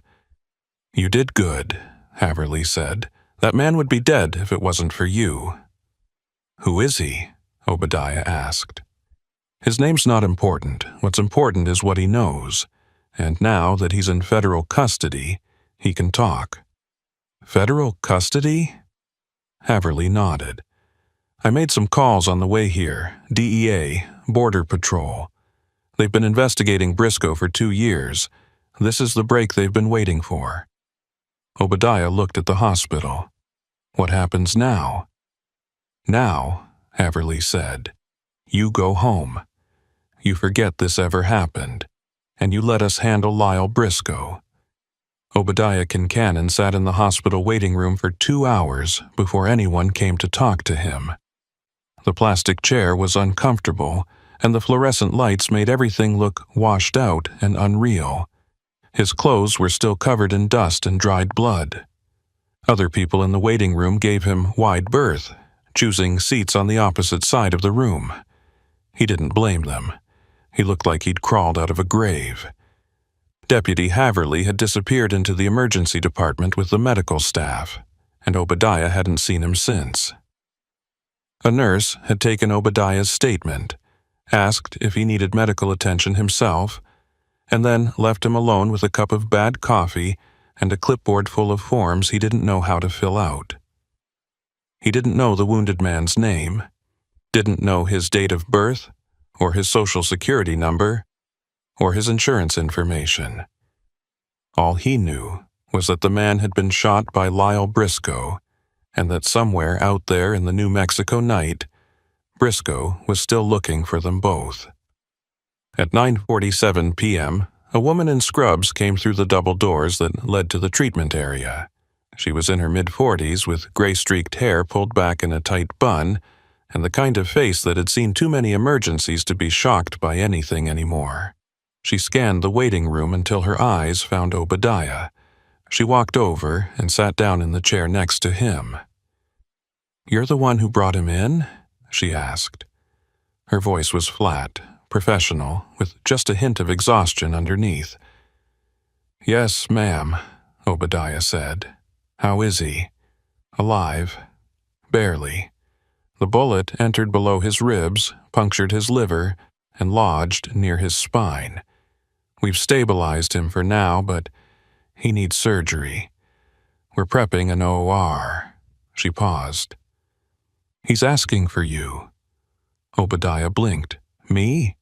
Why?" "I don't know, but he's insistent. Says he needs to talk to you before he goes under. Says it's important." She stood up. "I'm Minna Treadwell, charge nurse in the ER. If you're coming back, you need to come now. We don't have much time." Obadiah followed Minna Treadwell through the double doors and into the emergency department. The smell hit him immediately. Disinfectant and blood and something else, something chemical and sharp that he couldn't identify. They walked past curtained-off bays where voices murmured and machines beeped. At the end of the hall, Minna stopped at a closed door. "He's in here. You've got 5 minutes. After that, he goes to surgery." She opened the door. The wounded man was lying on a bed, hooked up to what looked like a dozen different machines. IV lines ran into both arms. A ventilator mask covered his nose and mouth. His skin was the color of the old newspaper, but his eyes were open, and when he saw Obadiah, he raised one hand weakly. Obadiah walked to the bedside.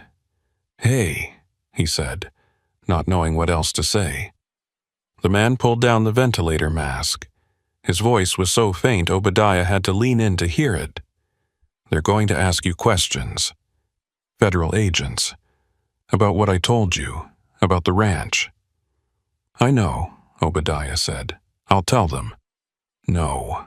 The man shook his head, wincing at the pain the movement caused. "You can't just tell them. Briscoe has people everywhere. Law enforcement, border patrol, even some federal agents. If you talk to the wrong person, you'll end up dead." Obadiah felt a chill run down his spine. "Then, who do I talk to?"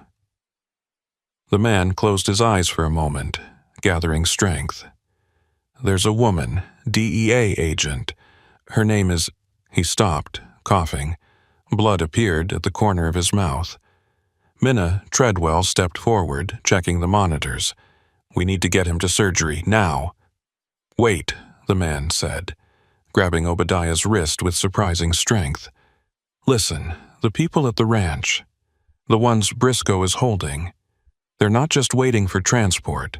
Some of them have been there for weeks, and Briscoe's been using them for—" He coughed again, harder. More blood. Minna hit a button on the wall and immediately 2 other nurses rushed in.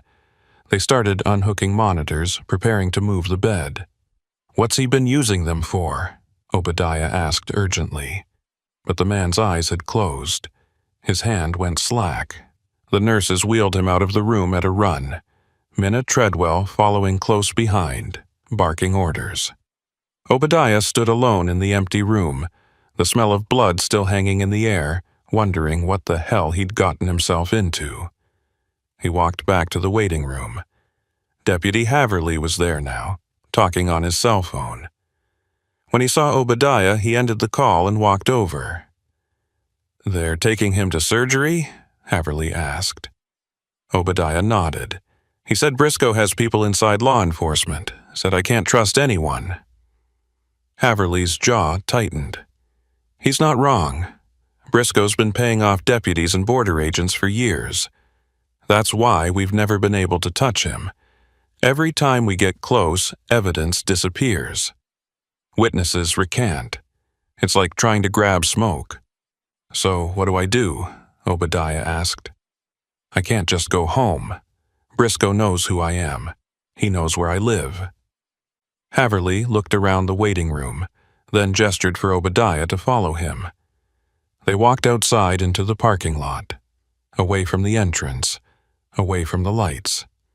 When they were alone, Haverly spoke in a low voice. "There's a federal task force that's been building a case against Briscoe. Real task force, not compromised. I've been feeding them information for 6 months. The man you brought in, he's the first witness they've had who can testify to what's actually happening at that ranch. But he's also a target now, and so are you." "What's Briscoe doing out there?" Obadiah asked. The man said something about Briscoe using the people he's holding. Using them for what?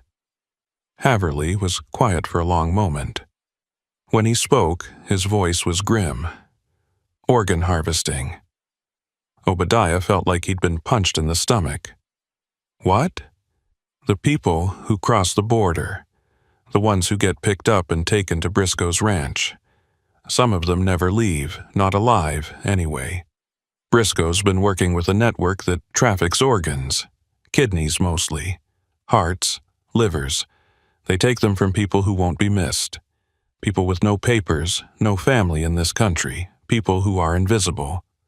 Obadiah thought he was going to be sick. "How long has this been going on?" "Years, maybe longer. We don't know the full extent of it yet. But the man in there, he was part of it. He helped run the operation, until he couldn't anymore." Haverly pulled out a business card and handed it to Obadiah. This is a federal prosecutor. She's clean. She's the one running the task force. You need to call her tomorrow morning.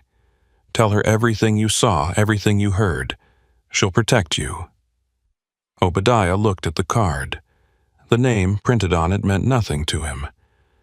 "And in the meantime, what do I do tonight?" "You don't go home," Haverly said. "You find a motel somewhere far from here. You pay cash. You don't use your phone, you don't contact anyone, and you wait for her to call you back." "What about my truck? My delivery?" "Your delivery can wait. Your life can't." Haverly looked back at the hospital. "I need to stay here. Make sure nobody gets to our witness before he comes out of surgery. But you need to leave, now, before anyone else shows up asking questions." Obadiah started walking toward his Kenworth. He'd only taken a few steps when Haverly called out, "Kincannon, that man in there, the one you saved. He's done terrible things, but he's trying to make it right. Don't let that be for nothing." Obadiah nodded and kept walking. He climbed into his truck, started the engine, and pulled out of the hospital parking lot. He had no idea where he was going.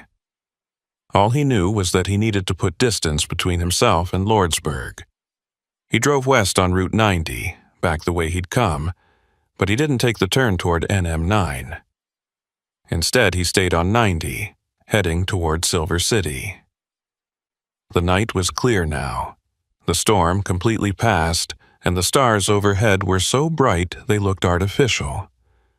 Obadiah's mind was racing, organ harvesting, human trafficking, a ranch foreman who could reach into law enforcement and federal agencies like they were his own private security force. Obadiah had spent 20 years driving trucks up and down these highways, and he'd always thought of himself as someone who knew this country. But he'd been wrong. He'd been driving across the surface while underneath, hidden from view, something monstrous was happening. At 11:23 p.m., Obadiah pulled into a truck stop outside of Silver City. He parked in the back of the lot, away from the lights, and shut off the engine. He sat there in the darkness, trying to decide what to do next. His phone had been buzzing for the last hour. Missed calls from his dispatcher. Text messages asking where he was, asking about the delivery, asking if everything was okay. Obadiah ignored them all. He couldn't think about produce deliveries right now. Couldn't think about schedules and load windows and all the mundane concerns that had made up his life until this morning. He thought about the wounded man lying in surgery. Thought about the people still trapped at Briscoe's ranch, waiting to have their organs cut out and sold. Thought about the fact that he could have just driven past that ranch house, could have waited out the storm on the highway, could have never stopped to help. And some part of him wished he had. Wished he'd never opened that door, never found that man bleeding on the floor, never gotten involved. But another part of him, the part that had been raised by his father to believe that you helped people in trouble no matter what, knew he'd done the right thing. Even if it cost him everything. Even if Lyle Briscoe came for him. Even if he never made it home. Obadiah's phone rang. He looked at the screen. Unknown number. He almost didn't answer, but something made him pick up. "Hello?" A man's voice. Not Briscoe this time. Someone else. Younger, nervous. "Obadiah Kincannon? Who's asking?" "My name doesn't matter. What matters is that Lyle Briscoe knows where you are. He's got trackers on your truck. He's known your location since you left Lordsburg. He's on his way to you right now." Obadiah's blood went cold. He looked out the windshield at the dark parking lot. Nothing moved. "Why are you telling me this?" "Because I worked for him, same as the guy you brought to the hospital. I can't do this anymore. But if you don't move right now, he's going to find you. And when he does, you're dead." The line went dead. Obadiah sat frozen for about 3 seconds. Then he was moving. He jumped down from the cab and went to the trailer, checking the undercarriage, the wheel wells, Anywhere someone could have hidden a GPS tracker. His flashlight beam swept across metal and rubber and dirt. And then he found it. Stuck to the inside of the rear mudflap housing, a small, black box about the size of a matchbook. A magnetic tracker. Obadiah ripped it off and threw it as far as he could into the scrub brush at the edge of the parking lot. Then he climbed back into the cab and started the engine. He was pulling out of the lot when he saw headlights turning in from the highway. A black pickup truck, lifted, with off-road lights on the roof. It drove slowly through the lot, searching. Obadiah killed his headlights and accelerated, rolling through the darkness, navigating by the ambient light from the truck stop buildings. He made it to the exit and turned onto the highway heading north. In his mirror, he saw the black pickup reverse direction and start following. No lights, just a dark shape moving fast. Obadiah switched on his headlights and punched the accelerator. The Kenworth responded, the engine roaring, the speedometer climbing past 70. The pickup was gaining. Obadiah could see it clearly now, maybe 200 yards back, closing the distance. And he could see something else, a figure in the passenger seat, leaning out the window, holding something. Obadiah swerved into the left lane just as the rear window of his cab exploded. Glass showered everywhere. They were shooting at him. Obadiah ducked low, keeping one hand on the wheel, staying in the left lane. Another shot. This one punched through the trailer, the sound like a metal drum being hit with a hammer. Obadiah grabbed his CB radio and keyed the mic. "This is a commercial vehicle on Route 90 northbound near Silver City. I'm being shot at. I need police assistance. Repeat, shots fired, need immediate assistance." Static answered him. He tried again. Nothing. Either the CB was damaged or Briscoe was jamming the signal again. Up ahead, Obadiah saw a sign. Gila National Forest, next exit. The exit was a quarter-mile away. Obadiah made a decision.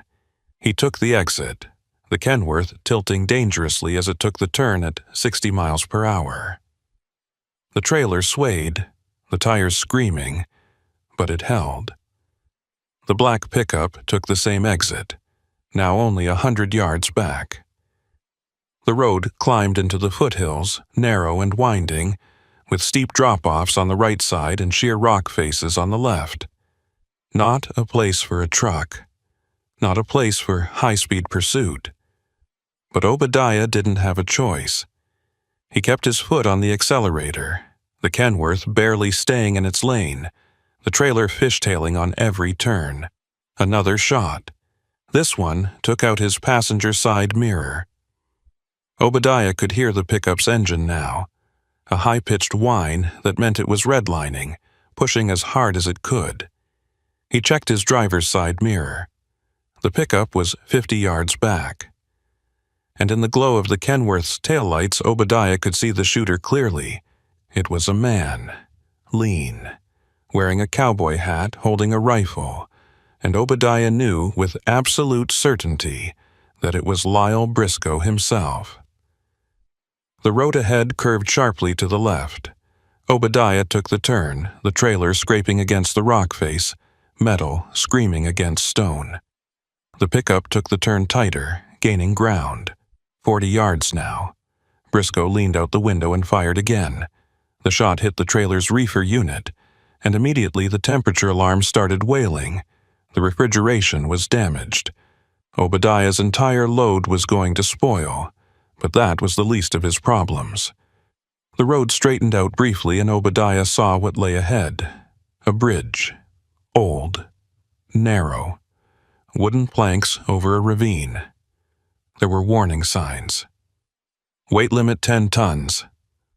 The Kenworth weighed 40 tons loaded. Obadiah had about 5 seconds to decide.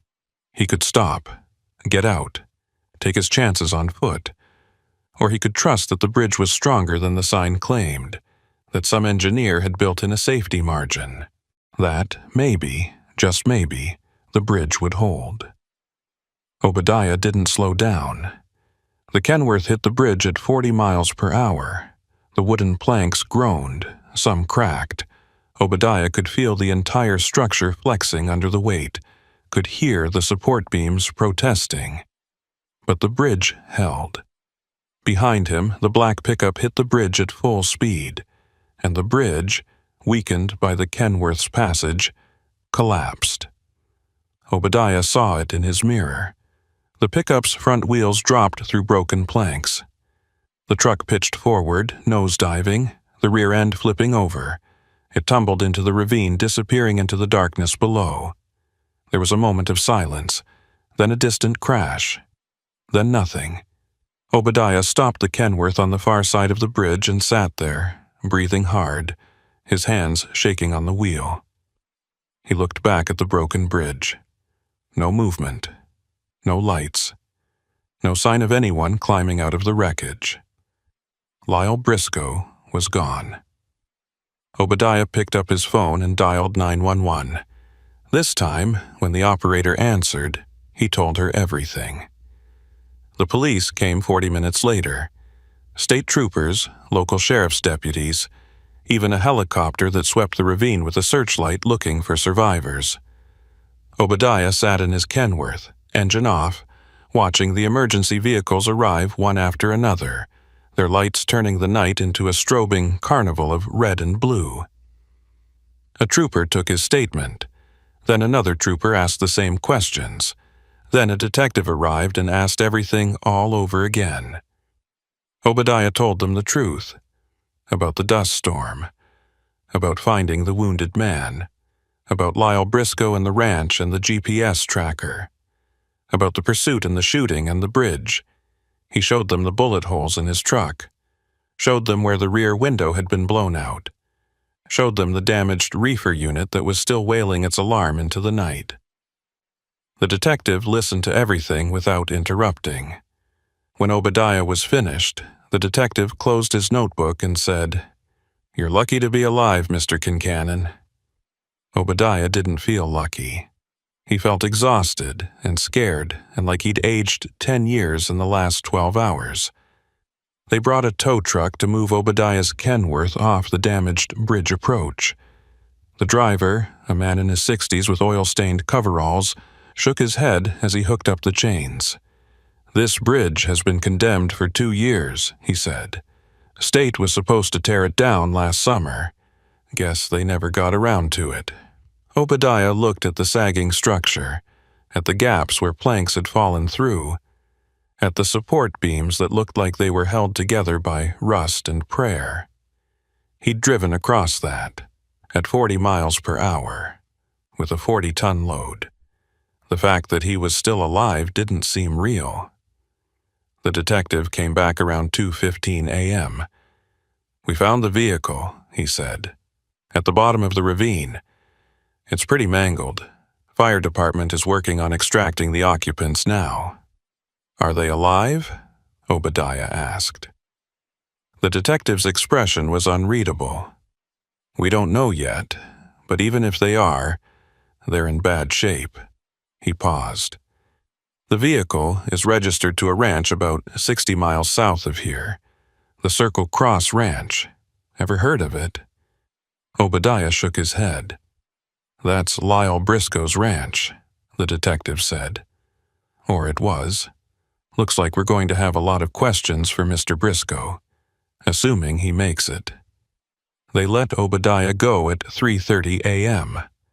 The tow truck driver offered to haul the Kenworth to a repair shop in Silver City, but Obadiah declined. The truck was drivable, barely.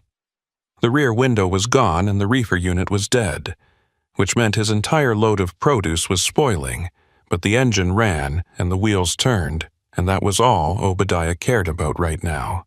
He just wanted to go home. He drove south on Route 90, retracing the route he'd taken 12 hours earlier, back when this had just been another delivery run, back when the worst thing he'd had to worry about was making his delivery window. The sun was starting to rise when he reached the outskirts of Deeming. The desert turned gold and pink in the early light, the kind of beautiful sunrise that travel magazines put on their covers. Obadiah barely noticed. He pulled into his driveway at 5:47 a.m. His house looked exactly the same as it had when he'd left yesterday afternoon. Small, quiet, safe. He sat in the truck for a long moment, not quite believing he was home. Then he climbed down and walked to the front door. His wife was awake. She must have heard the truck pull up. She opened the door before Obadiah could reach for his keys, and when she saw him, her expression went from relief to horror in about 2 seconds. "Oh my God," she said. "Obadiah, what happened to you?" Obadiah looked down at himself. His clothes were still covered in dried blood. His face was streaked with dust and sweat. His hands were shaking. He realized he must look like he'd been through a war. "Long story," he said. His voice sounded strange to his own ears, hollow. She pulled him inside and made him sit at the kitchen table. She brought him water, then coffee, then started asking questions. Obadiah told her everything. About the storm, the ranch house, the wounded man, Lyle Briscoe, the hospital, the pursuit. All of it. When he was finished, his wife sat across from him, her face pale. "You could have been killed," she said. "I know.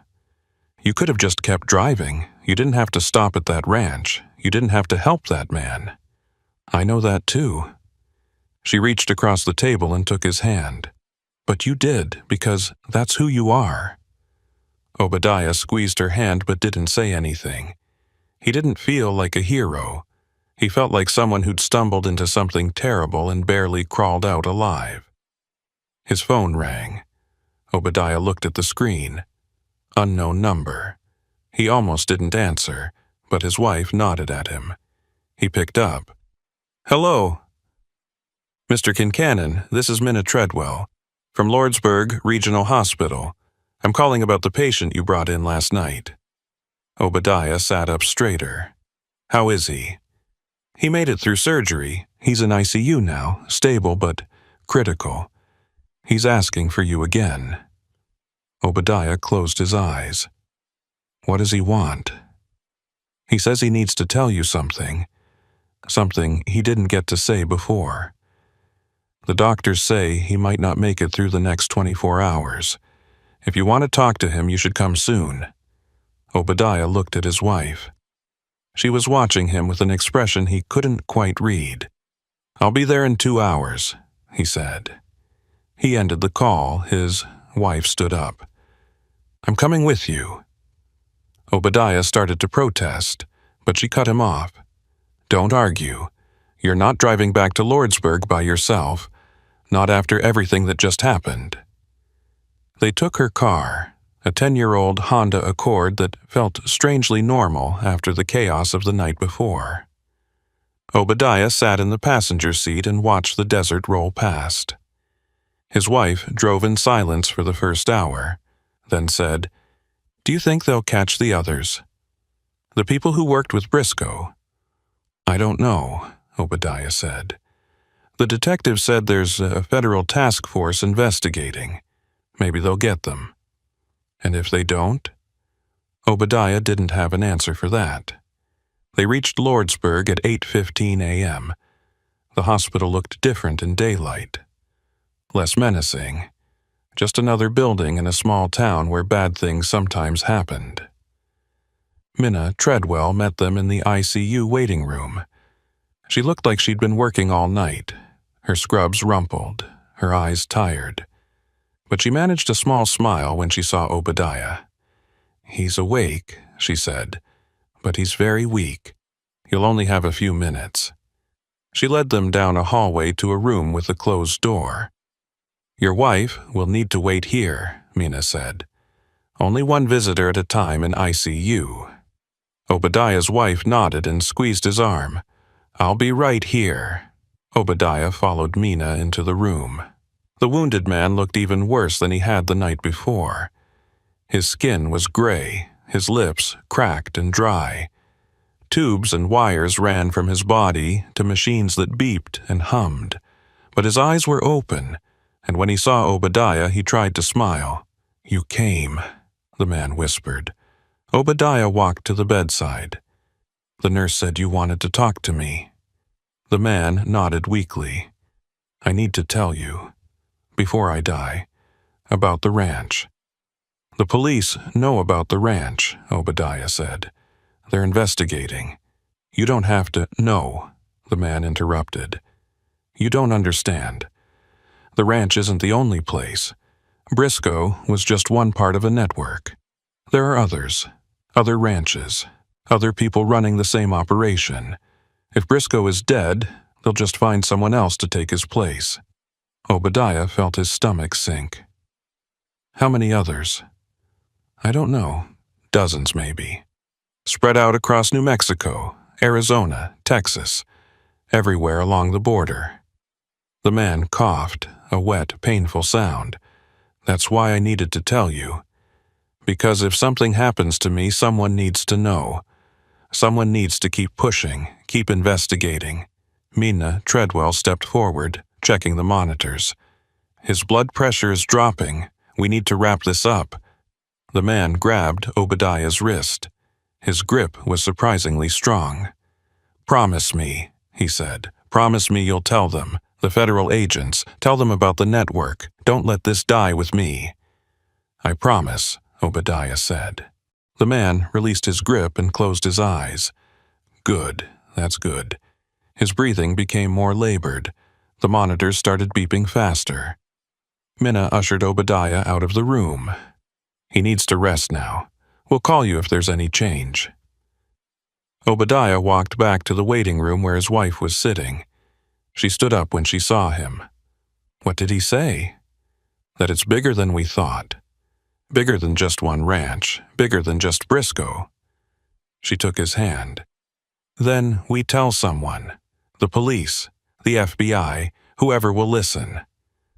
"And what if they already know?" Obadiah said. "What if they've known for years and they just don't care?" "Then we make them care," his wife said firmly. "Come on, let's go home." They drove back to Deming in silence.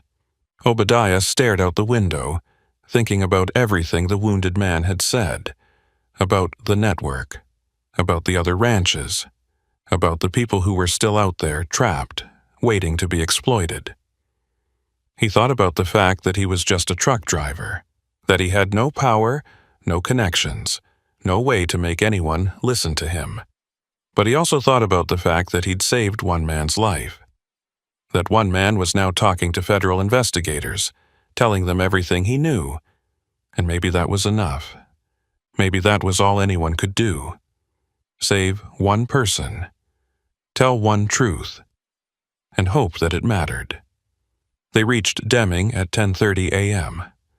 Obadiah's wife pulled into the driveway and shut off the engine. They sat there for a moment, neither one moving. "What are you going to do now?" she asked.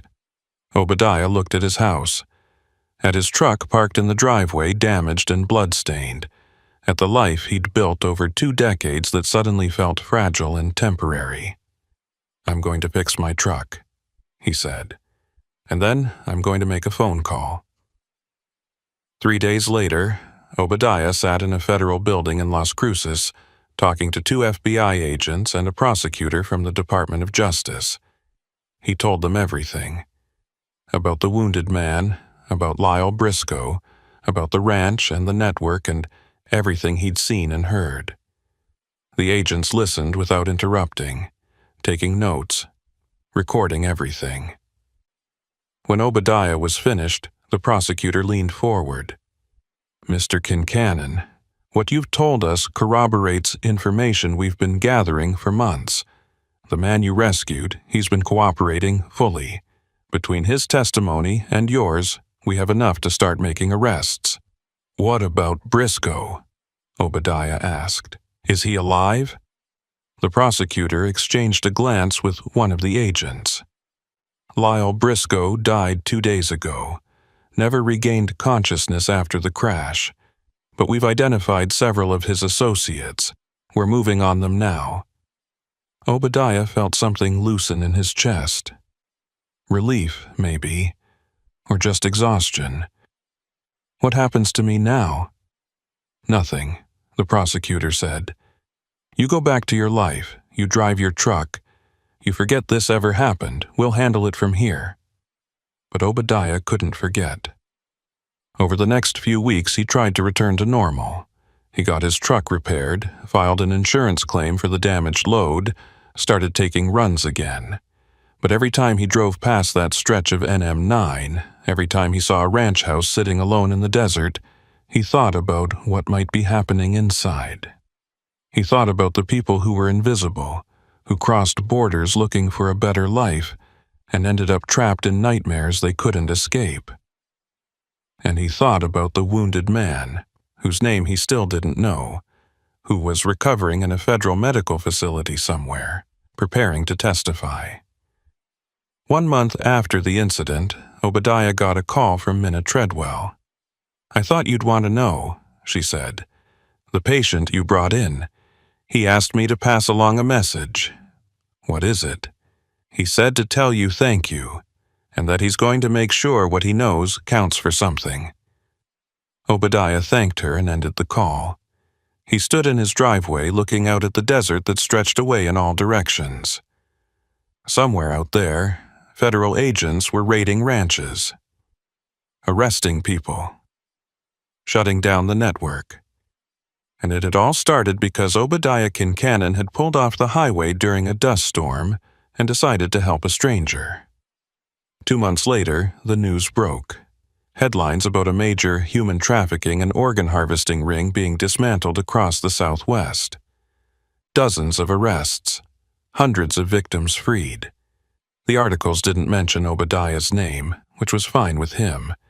He didn't want recognition. He just wanted to know that it had mattered, that the choice he'd made that night had led to something good. He went back to driving, back to running loads up and down NM9, through the lonely stretches of desert where most people never stopped. But Obadiah stopped now. Every time he saw a ranch house, every time he saw a stranded vehicle, every time he saw someone who looked like they might need help, because he knew now what he'd always suspected, that the roads he drove every day weren't just routes on a map. They were arteries running through a landscape where terrible things happened just out of sight, where people disappeared and no one looked for them, where darkness thrived in the empty spaces between towns. And Obadiah Kincannon, truck driver, had learned that sometimes the most important thing you could do was refuse to look away, refuse to keep driving, refuse to pretend you didn't see. But the story didn't end there, because 3 months after Briscoe's death, Obadiah started noticing things. Small things. A car that seemed to follow him for too many miles. A man at a truck stop who watched him a little too carefully. A phone call that disconnected the moment he answered. He told himself it was paranoia, that he was seeing patterns where there were none. But then he came home one evening and found his front door unlocked. Nothing was missing, nothing was disturbed. But someone had been inside. He knew it, could feel it. His wife wanted to call the police. Obadiah said no, because he remembered what the wounded man had told him, that the network was bigger than just one ranch, that there were others. And if Obadiah had helped bring down part of that network, maybe someone wanted to make sure he didn't help bring down the rest. He started varying his routes, changing his schedule, checking his truck for trackers before every run. He bought a dash cam and installed it in his Kenworth, started carrying a pistol in his glove box, even though he'd never fired a gun at anyone in his life. And every night, before he went to sleep, he checked the locks on his doors and windows, checked his security system, made sure his phone was charged and within reach. Because Obadiah had learned something that night on NM9, something that would stay with him for the rest of his life, that doing the right thing didn't always lead to a happy ending, that sometimes it just led to more danger, more fear, more looking over your shoulder. But he also learned that he could live with that, could live with the fear and the uncertainty and the knowledge that someone might come for him someday, because the alternative was living with the knowledge that he'd driven past someone who needed help, that he'd looked away when it mattered most. And Obadiah Kincannon wasn't that kind of man. So he kept driving, kept watching, kept his phone charged and his doors locked and his eyes open for anyone who might need help. Because that's what you did. You kept moving forward, even when you were afraid. Even when you knew the darkness was still out there, waiting, you just kept driving. And Obadiah, as he pulled out of his driveway one cool November morning, with the sun rising over the desert and his wife waving from the doorway and another load waiting in Las Cruces, realized that maybe that was enough. Maybe survival and vigilance and refusing to forget were their own kind of victory. The road stretched ahead of him, empty and uncertain, and Obadiah drove into it anyway. Percival Greeley had been hauling freight through southern Arizona for 16 years, and he'd passed through the way station on AZ-86 at least 1,000 times. It was one of those permanent installations that sat like a concrete bunker in the middle of nowhere, 23 miles south of the junction with I-19, positioned to catch commercial vehicles heading north from the border. Most of the time, the station was active. Lights on, scales running, inspectors checking logs and paperwork. But tonight, at 11:47 p.m. on a Tuesday in October, the station was dark. Not closed exactly, just empty. The scales were still illuminated, the overhead lights still working, but there were no personnel, no trucks pulled over for inspection. Just an open lane and a sign that read, "All commercial vehicles must stop." Percival slowed his Peterbilt as he approached. He'd been running hot all night, pushing to make a delivery window in Tucson that closed at 2 a.m. He was hauling electronics, high-value cargo that the shipper had specifically instructed him not to leave unattended, the kind of load that made you paranoid about every mile. He brought the truck to a complete stop on the scales, as required by law, and waited. The digital readout flickered to life, displaying his gross vehicle weight, 76,840 pounds, within legal limits. Percival expected the speaker to crackle, expected someone inside the station building to tell him he was clear to proceed or to pull forward for inspection. But there was only silence. He waited 30 seconds, then a minute. Nothing. Percival looked at the building. It was a single-story structure with tinted windows and a metal door. A light was on inside, visible through the windows, but he couldn't see any movement. His instinct was to just drive through. If the station was unmanned, that wasn't his problem. But something made him hesitate. In 16 years of running this route, he'd never seen the station completely unattended. Even during late shifts, there was always at least one person on duty. Percival put the truck in park and climbed down from the cab. The air outside was cool, desert night air that smelled like creosote and dust. He walked to the building's entrance and tried the door. It was unlocked. He pushed it open and called out, "Hello? Anybody here?" No response. Percival stepped inside. The interior was exactly what you'd expect from a way station. Institutional gray walls, a desk with a computer and scale monitors, filing cabinets, a coffee maker on a small table, a radio mounted to the wall. Everything looked normal, except for the coffee cup on the desk that was still steaming. Someone had been here minutes ago. Percival walked closer to the desk. There was a logbook open, showing entries from earlier in the evening. The last entry was time-stamped 11:39 p.m. 8 minutes ago. A truck with DOT number 988472 had been cleared through. Percival looked around the room. A door at the back led to what was probably a break room or bathroom. He walked to it and knocked. "Hello? Way station personnel?" Still nothing. He opened the door. The room beyond was a small break area with a microwave, a refrigerator, and a table. Empty.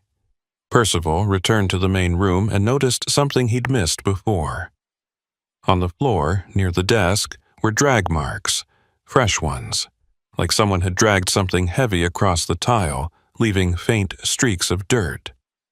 Percival's pulse quickened. He should leave. Get back in his truck and drive to Tucson and forget he ever stopped here.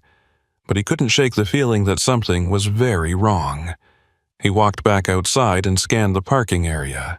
There were 2 vehicles parked near the building. One was a white pickup truck with Arizona Doe Tea stenciled on the door.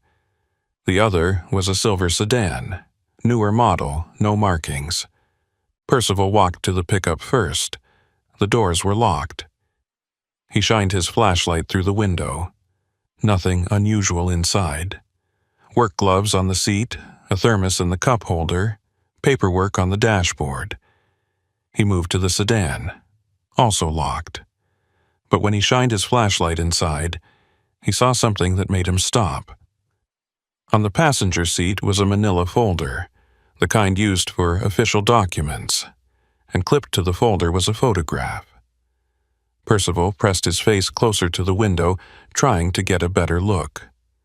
The photograph showed a truck, a Peterbilt, dark blue, pulling a white trailer, and written on the photo in red marker was a license plate number. Percival's license plate number. His blood went cold. He stepped back from the sedan and looked around the parking lot, suddenly feeling very exposed. Why was there a photo of his truck in that car? Who did the sedan belong to? And where was the way station operator? Percival hurried back to his Peterbilt and climbed into the cab. He locked the doors and grabbed his phone. No signal. That wasn't unusual out here in the desert, but it felt ominous now. He started the engine and was about to put the truck in gear when he saw something in his side mirror. A figure, standing at the edge of the parking lot just beyond the reach of the overhead lights. Watching him. Percival's hand froze on the gear shift. The figure didn't move, didn't approach, just stood there, a dark silhouette against the darker desert. Percival flashed his high beams. The figure didn't react. Percival honked the horn, still nothing, and then, slowly, the figure raised one arm and pointed at Percival's truck. Percival threw the transmission into gear and punched the accelerator. The Peterbilt lurched forward, tires squealing on the pavement. He blew through the way station without stopping, without looking back, pushing the truck up to 60 as fast as he could. In his mirror, he saw the figure still standing there, arms still raised, watching him disappear into the night. Percival drove for 10 miles before his heart stopped racing. He tried his phone again, still no signal. He reached for his CB radio and switched to channel 19. "This is northbound AZ86, mile marker 63, anybody out there listening?" Static answered him. He tried again. "Any trucks on 86? This is a Peterbilt hauling electronics, requesting radio check." A voice crackled through the speaker. Male. Calm. "I hear you, Peterbilt. This is Quentin Haverly, Pima County Sheriff's Department. What's your situation?" Percival felt a wave of relief. "Deputy, I just came through the way station at mile marker 53. The station was unmanned, no personnel, but there was evidence someone had been there recently, and there was a photo of my truck in a vehicle parked outside." There was a long pause. Then Haverly's voice came back. "Say again? A photo of your truck?" "Yes, sir, in a silver sedan, no markings, and there was someone standing in the parking lot, watching me. I don't know what's going on, but something's not right." Another pause, longer this time. "What's your current location?" "Mile marker 63, heading north toward Tucson." "Okay, I'm going to check this out. In the meantime, keep driving. Don't stop for anything. If you see that silver sedan or anyone following you, call it in immediately. You have a phone?" No signal out here. Understood. Stay on this channel. I'll update you when I know more. Percival drove in silence, his eyes flicking between the road ahead and his mirrors. Nothing behind him, just empty highway stretching into the darkness. But he couldn't shake the image of that figure pointing at his truck, or the photograph in the sedan. Why would someone have a photo of his truck? Was it connected to his cargo? Electronics were valuable, sure, but not valuable enough to warrant this level of attention, unless it wasn't about the cargo, unless it was about something else, something Percival didn't know about. The CB crackled. Peterbilt, this is Haverly. I'm at the way station now. Can you describe the sedan again? Silver. 4-door. Looked like a Nissan, maybe an Altima. Parked next to the DOT pickup. Copy that. I see the DOT truck, but there's no sedan here. Percival's stomach dropped. It was there 10 minutes ago. I saw it. I believe you, but it's gone now, and so is the way station master. What? The station's empty. No personnel, no sign of struggle. But the computer's still logged in and there's fresh coffee on the desk. Someone left in a hurry. Percival gripped the steering wheel tighter. What the hell is going on? I don't know yet, but I need you to listen carefully. The last entry in the station log shows a truck with DOT number 988472 cleared through at 11:39 p.m. Do you know that number? Percival thought for a moment. No, never heard of it. I'm running it now. Stand by an eye. Percival waited, his eyes scanning the road ahead. Still nothing. Just darkness and the faint glow of Tucson in the distance. The CB crackled again. Okay, that DOT number doesn't exist. It's not registered to any carrier in the system. Percival felt a chill run down his spine. So, someone falsified the log. Looks that way, which means someone was impersonating a commercial vehicle. And the way station master either helped them or was forced to. And now he's missing. Yeah, and that silver sedan with your photo in it. That's not a coincidence. Someone's tracking you, Greeley. And I don't think it's about your cargo. Percival kept driving north on AZ-86, his speed hovering around 70. Faster than he'd normally push a loaded truck, but slow enough to maintain control. The highway was straight here, cutting through open desert with nothing but darkness on either side. His headlights carved a tunnel through the night, illuminating the white line and the occasional reflector post. Behind him, his mirrors showed only empty road. No headlights, no silver sedan, but that didn't make him feel any safer. Quentin Haverly's voice came through the CB again, breaking the silence. Greeley, I'm checking the surveillance footage from the way station. Hold on. Percival waited, listening to the static hiss from the speaker. He checked his fuel gauge. 3/4 full, enough to make Tucson with plenty to spare, but Tucson suddenly felt very far away. Okay, Haverly said. I've got footage from the exterior cameras. At 11:34 p.m., a semi-truck matching the fake DOT number pulled into the station. Dark-colored freightliner with no company markings. Stopped at the scales, then pulled forward. The way station master, Zeke Farnham, came out of the building and approached the driver's side. They talked for maybe 30 seconds. Then Farnham went back inside. Percival's grip tightened on the wheel. What happened next? At 11:37, a silver sedan pulled into the lot. No plates visible from this angle. Someone got out, went into the station building. 2 minutes later, that person came back out with Farnham. Farnham wasn't struggling, but he didn't look happy either. They got into the sedan and drove off. So, Farnham was taken, Percival said. Looks that way. And here's the interesting part. After the sedan left, the freightliner left too. Heading north. Same direction you're going. Percival felt his stomach tighten. How long ago? You passed through at 11:47. The Freightliner left at 11:40, so it's got about 7 minutes on you, maybe 10 miles ahead, depending on speed.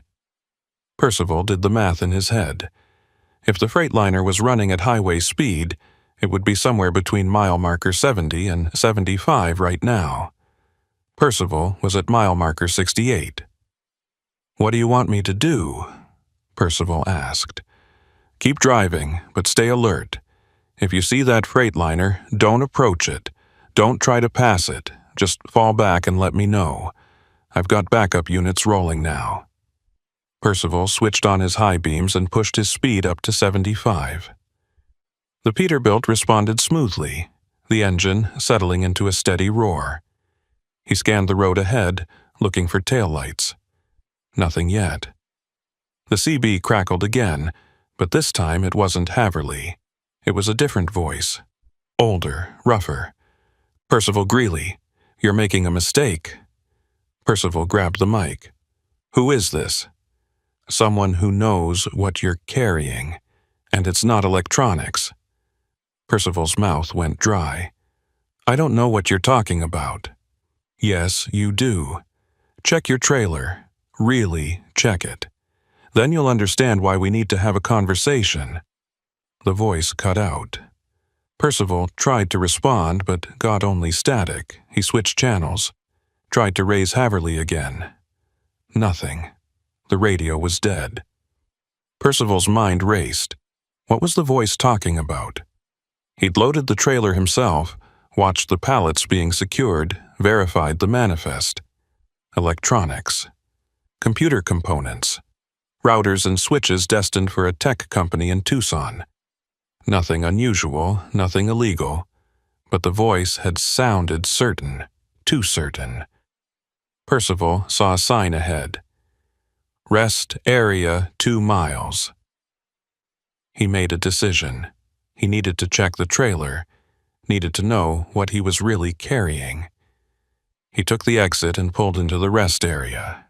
It was small, just a parking lot with restrooms and a few picnic tables. Empty at this hour. Percival parked under one of the overhead lights and grabbed his flashlight. He climbed down from the cab and walked to the back of the trailer. The rear doors were still sealed with the shipper's security tape. Unbroken. But Percival had a key to the padlock. He unlocked it and broke the seal. The doors swung open with a metallic groan. Inside, the trailer was packed with pallets, each wrapped in black shrink wrap. Percival climbed up into the trailer and approached the first pallet. He cut through the shrink wrap with his knife and pulled it away. Boxes. Just like the manifest said. He opened one. Computer components. Legitimate cargo. He moved to the second pallet. Same thing. Then the third.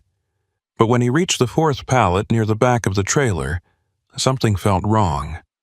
The shrink wrap was different, thicker, and the pallet sat lower than the others, like it was heavier. Percival cut away the wrap and found himself staring at wooden crates instead of cardboard boxes, military-style crates with rope handles and metal reinforcement. No labels, no markings. Percival's heart was pounding now.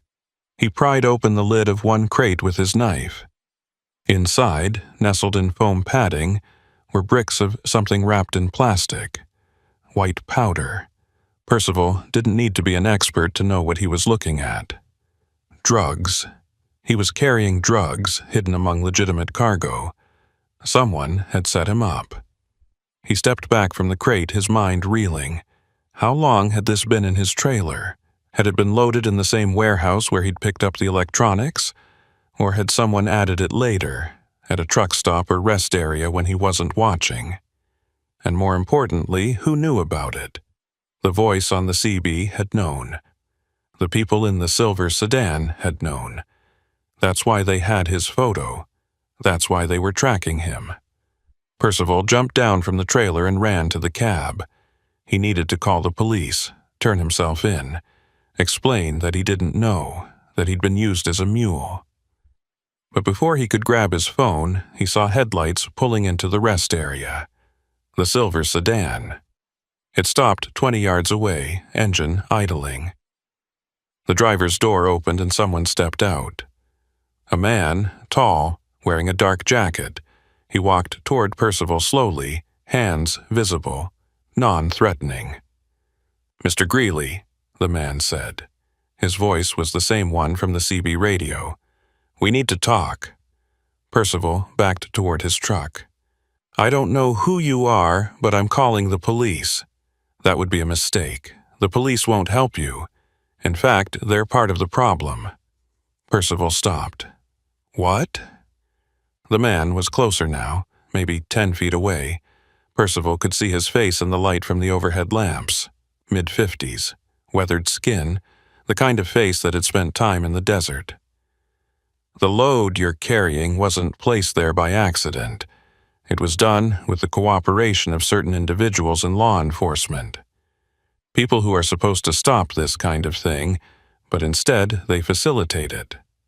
"I don't believe you," Percival said. "Then explain why the way station was unmanned tonight. Explain why Zeke Farnham, the station master, cleared a truck with a fake DOT number. Explain why your manifest was approved without inspection." Percival had no answer. The man continued. "Farnham's been on someone's payroll for years. He lets certain trucks through without inspection, falsifies records, makes sure the wrong cargo looks like the right cargo, and tonight you were supposed to be one of those trucks." "Supposed to be?" Percival asked. "We intercepted your load. We knew about it before you even picked it up. We've been watching the warehouse, watching the distribution network, and we need your help to bring it down." "Who are you?" "That's not important. What's important is that you're carrying 50 pounds of fentanyl. Street value about $2 million. If you deliver that load, you become part of a network that's killed hundreds of people. If you run, they'll find you and kill you. Your only option is to help us." Percival felt like the ground was tilting. "Help you how?" "Drive to Tucson like you're supposed to. Make the delivery. We'll be watching. When the people on the receiving end show themselves, we'll move in. You'll be protected. And when this is over, you'll walk away clean." "And if I say no?" The man's expression hardened. "Then I leave you here with 50 pounds of fentanyl in your trailer and an anonymous tip to the state police. You'll be in federal prison by morning." Percival looked at his truck, at the trailer full of poison, at the life he'd built over 16 years that was crumbling around him. "I want to talk to a real cop, someone I can verify." The man pulled out a phone and made a call. He spoke quietly, then handed the phone to Percival. "It's for you." Percival took the phone. "Hello?" "Mr. Greeley, this is Quentin Haverly. We spoke earlier on the CB."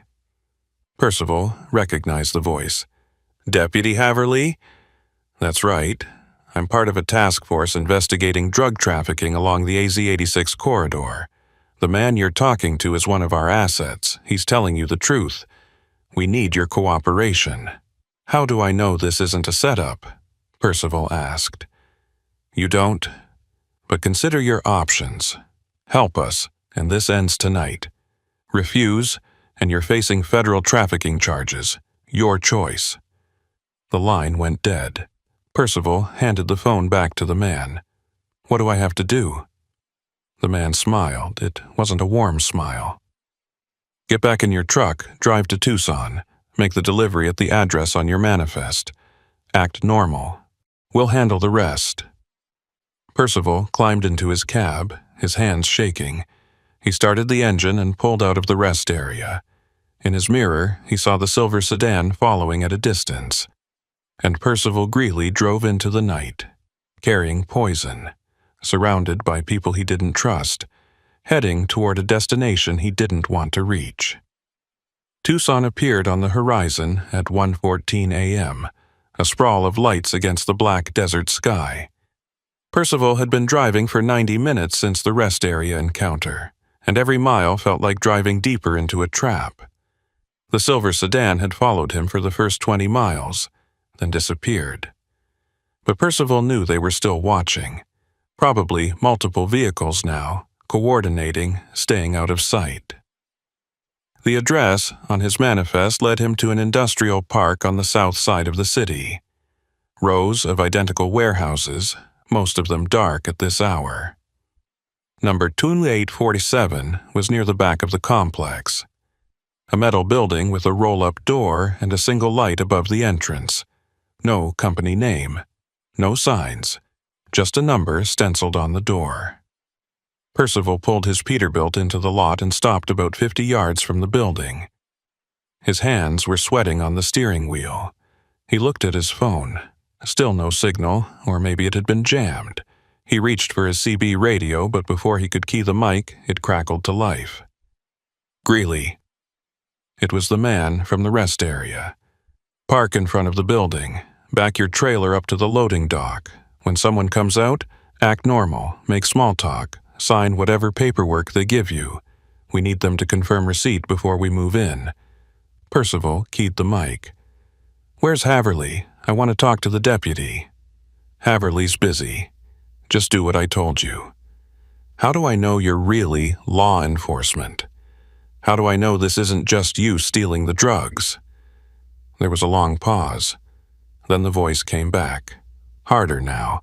You don't. But like I said before, your options are limited.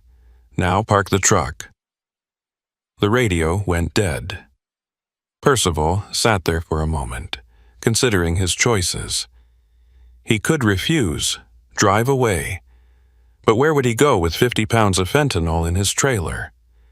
He could try to find a police station, turn himself in, hope they believed him. But the voice had said law enforcement was compromised. And if that was true, walking into a police station might be the worst thing he could do. Or he could do what they asked. Park the truck. Make the delivery. Trust that someone was watching. That this would end the way they promised. Percival put the truck in gear and drove forward. He maneuvered the Peterbilt around to the loading dock and backed the trailer up slowly, watching his mirrors, listening to the backup alarm beeping in the night.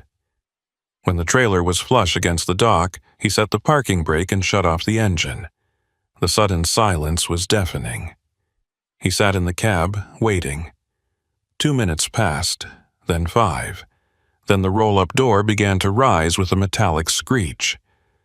Light spilled out from inside the warehouse.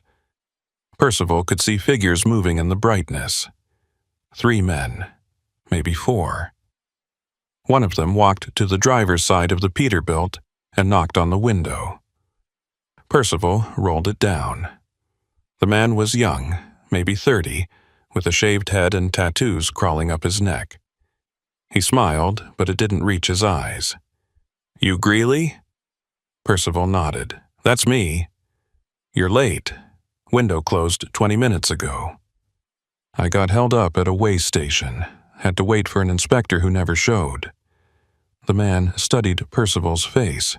Yeah? Where? AZ-86, south of here. The man pulled out his phone and made a call. He spoke in Spanish, too fast for Percival to follow. Then he hung up and looked at Percival again. The way station was unmanned tonight. How'd you get held up there? Percival felt sweat trickling down his back. I stopped to check my logs. Took longer than I thought. The man stared at him for a long moment. Then he smiled again. Okay, come on down. Let's get you unloaded. Percival climbed out of the cab. His legs felt unsteady. The man led him to the back of the trailer where 2 other men were already opening the doors. They climbed inside and started pulling out pallets with an electric jack. They worked quickly, efficiently, like they'd done this 100 times before. One of them called out from inside the trailer. Got the package. 4th pallet, just like they said. The man with the neck tattoos nodded. Bring it out first. We'll deal with the rest later. They pulled out the pallet with the wooden crates and set it aside. One of the men pried open a crate, checked the contents, and gave a thumbs up. The tattooed man turned to Percival. Everything looks good. We just need your signature on the delivery receipt." He handed Percival a clipboard with a form on it. Percival glanced at it. It looked legitimate. A standard delivery confirmation with the warehouse address and a description of the cargo. But there was no mention of the wooden crates, no mention of anything illegal. Percival hesitated. "What about the rest of the load, the electronics?" "We'll unload it. Don't worry about it."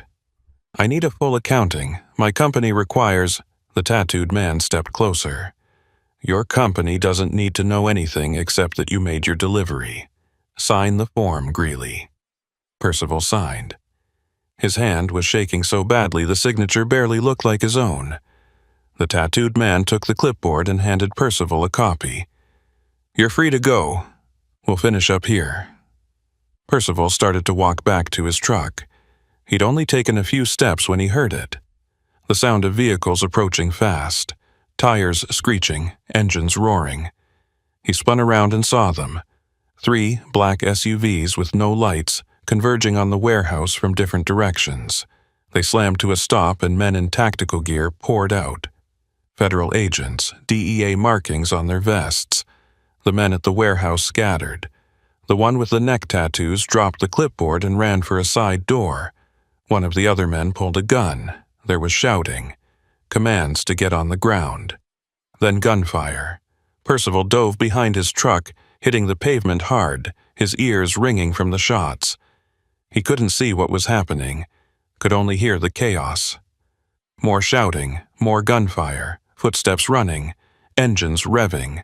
Then, as suddenly as it started, it stopped. Silence. Percival stayed behind the truck, his heart hammering. A voice called out, "Greeley, you can come out. It's over." Percival stood slowly, his hands raised. One of the federal agents approached. He was wearing a tactical vest with DEA printed across the chest. He had a rifle slung across his body, but his hands were empty. "You okay?" the agent asked. Percival nodded, not trusting his voice. "We got 3 in custody, 1 got away. You did good." Percival looked past the agent. The warehouse loading dock was crawling with the law enforcement now. Men in DEA vests, men in police uniforms, men in plain clothes. The wooden crates were being photographed and tagged as evidence. The tattooed man was on the ground in handcuffs, blood running from his nose. "What about the others?" Percival asked. "What others?" "The people who were tracking me. The silver sedan, the man at the rest area. Where's Deputy Haverly?" The agent's expression shifted. "I don't know what you're talking about. We've been running this operation for 3 months. We had a confidential informant inside the distribution network who tipped us off about tonight's delivery. There's no silver sedan, no Deputy Haverly involved in our operation." Percival felt cold. "But I talked to him, on the CB radio and on the phone. When was this?" 2 hours ago. Maybe less." The agent pulled out a radio and spoke into it quietly. Then he turned back to Percival. "I'm going to need you to come with me. We need to debrief you, get your full statement." "Am I under arrest?" "No, but you're a material witness. And if what you're saying is true, if someone was impersonating law enforcement, we need to know about it." They took Percival to a federal building in downtown Tucson, put him in an interview room with bad coffee and fluorescent lights that made everything look washed out. 2 agents questioned him for 3 hours. Percival told them everything. The empty weigh station, the photograph of his truck, the voice on the CB, the man at the rest area, the silver sedan. When he was finished, the agents looked at each other. One of them said, "We need to make some calls." They left him alone in the room. Percival put his head in his hands. He was exhausted. His body ached from diving behind the truck. His mind was spinning, trying to make sense of what had happened. If the DEA agents didn't know about the silver sedan, then who was in it? If Quentin Haverly wasn't part of their operation, then who had he been talking to? And why had they pushed him to make the delivery if they weren't law enforcement? The door opened. A woman entered. She was in her 40s, wearing a dark suit, with a badge clipped to her belt. She sat down across from Percival. "Mr. Greeley, I'm with the FBI. We've been listening to your statement, and we have a problem." "What kind of problem?" "Quentin Haverly is a real deputy, Pima County Sheriff's Department. But he's been under investigation for the past 6 months for corruption, specifically for running interference for drug traffickers." Percival's stomach dropped. "So he's dirty?" "We think so, but we haven't been able to prove it until now." She leaned forward. "The man you talked to at the rest area, the one with the silver sedan. We believe he was working with Haverly. They were running their own operation, parallel to ours. They knew about tonight's delivery because they've been monitoring the same network we have, but instead of arresting anyone, they were planning to hijack the load. But they told me to make the delivery. They said they'd move in when—" Percival stopped. Understanding dawned on him. "They weren't going to arrest anyone. They were going to let me make the delivery, wait for the DEA raid, and then steal the drugs in the chaos." The FBI agent nodded. "That's what we think, and they would have gotten away with it if you hadn't told us about them. Where are they now? We don't know, but we're looking, and we need your help. We need you to testify about your interactions with Haverly. Everything he said, everything he did. It's the only way we can build a case against him." Percival thought about his truck, about his job, about the life he'd built that had been turned upside down in one night. "What happens to me? You go home, eventually. After we're done with depositions and paperwork, you're not being charged with anything. You were an unwitting courier. The drugs were hidden in your load without your knowledge. You're a victim here." But Percival didn't feel like a victim. He felt like bait. Used by one group of criminals to catch another. Used by law enforcement to catch both. And somewhere out there, Quentin Haverly was still free. Still watching. Still waiting. They released Percival at 6:32 a.m. The sun was just coming up over Tucson, turning the desert sky the color of rust. He walked out of the federal building into air that was already starting to warm, carrying the smell of creosote and exhaust. His Peterbilt was parked in a secure lot 2 blocks away. The FBI had gone through it with drug dogs and forensic teams, searching for any additional contraband. They'd found nothing. The hidden drugs had been the only surprise. Percival climbed into the cab and sat there for a long moment, not starting the engine, just staring through the windshield at nothing. His phone had 17 missed calls. His dispatcher, his wife, his insurance company, people who wanted explanations he didn't know how to give. He started the engine and pulled out of the lot. He didn't head home.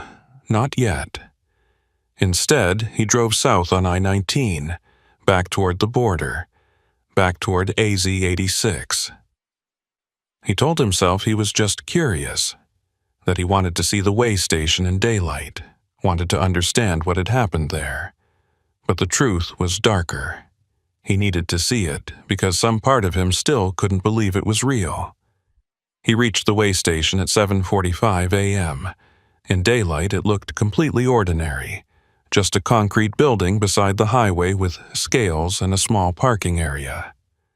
There were 2 vehicles parked outside now, an Arizona Dodge pickup and a police cruiser. Percival slowed as he approached, debating whether to stop. Then he saw someone standing near the entrance, a man in a uniform, tall, wearing a cowboy hat. Quentin Haverly. Percival's blood went cold.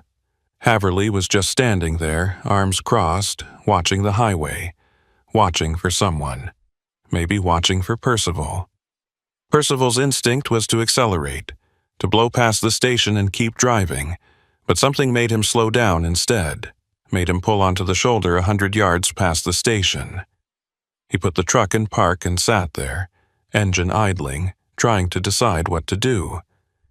In his side mirror, he saw Haverly walking toward him, unhurried, confident, like a man who had all the time in the world. Percival's hand moved to his phone. He could call 911, tell them Haverly was here. But would they believe him? Would they get here in time? Haverly reached the passenger side of the truck and knocked on the door. Percival hesitated, then unlocked it. Haverly climbed in and closed the door behind him. "Mr. Greeley," Haverly said, settling into the passenger seat like they were old friends. "We need to talk." Percival kept his hands on the steering wheel. "The FBI told me about you. They said you're dirty." Haverly smiled. It was a cold smile. "The FBI tells a lot of stories. Most of them are incomplete. They said you were planning to steal the drugs, that you were using me. They're right about that. Partially. But they don't know the whole picture." Haverly pulled off his cowboy hat and set it on his lap. "The way station master, Zeke Farnham. You know what happened to him?" Percival shook his head. "We found him this morning, about 10 miles from here in a ravine off Highway 86. Shot once in the back of the head. Execution style." Percival felt sick. "You killed him?" "No, but I know who did. Same people who were supposed to receive your delivery last night. Same people who've been running drugs through this corridor for 5 years. Haverly looked out the windshield at the desert. Farnham wasn't corrupt by choice, Greeley. He was being blackmailed. They had photos of him with a prostitute. Threatened to send them to his wife, his church, his community. So he did what they asked. Let certain trucks through without inspection. Falsified records. And last night, when he tried to back out, when he realized what he'd become, they killed him." Percival stared at Haverly. "Why are you telling me this?" "Because you need to understand what you walked into. This isn't some simple drug bust. This is a network that reaches into every level of law enforcement in this state. Sheriffs, border patrol, even some feds.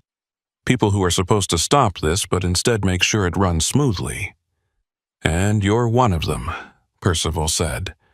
Haverly was quiet for a moment. "I was. For 2 years I took money to look the other way, to tip them off when raids were coming, to lose evidence. I told myself I was just trying to survive, that everyone else was doing it too. But last night, when they killed Farnham, I realized I couldn't do it anymore." He turned to look at Percival. "The FBI thinks I'm running. They think I'm hiding, but I'm not. I came back here because I'm going to testify. I'm going to tell them everything I know, every name, every payoff, every dirty cop who's part of this." "Why?" Haverly looked down at his hat. "Because Zeke Farnham had a daughter, 16 years old. And this morning, when I heard he was dead, I thought about her. Thought about what her life is going to be like now. And I realized that's on me. I could have stopped this, could have said no, but I didn't. And now a good man is dead because I was a coward." Percival didn't know what to say. Part of him wanted to believe Haverly, wanted to think that people could change, that redemption was possible. But another part of him remembered the fear he'd felt last night, the manipulation, the way Haverly had used him like a chess piece. "What do you want from me?" Percival asked. "Nothing. I just wanted you to know that I'm sorry for putting you in danger, for lying to you, for making you part of this."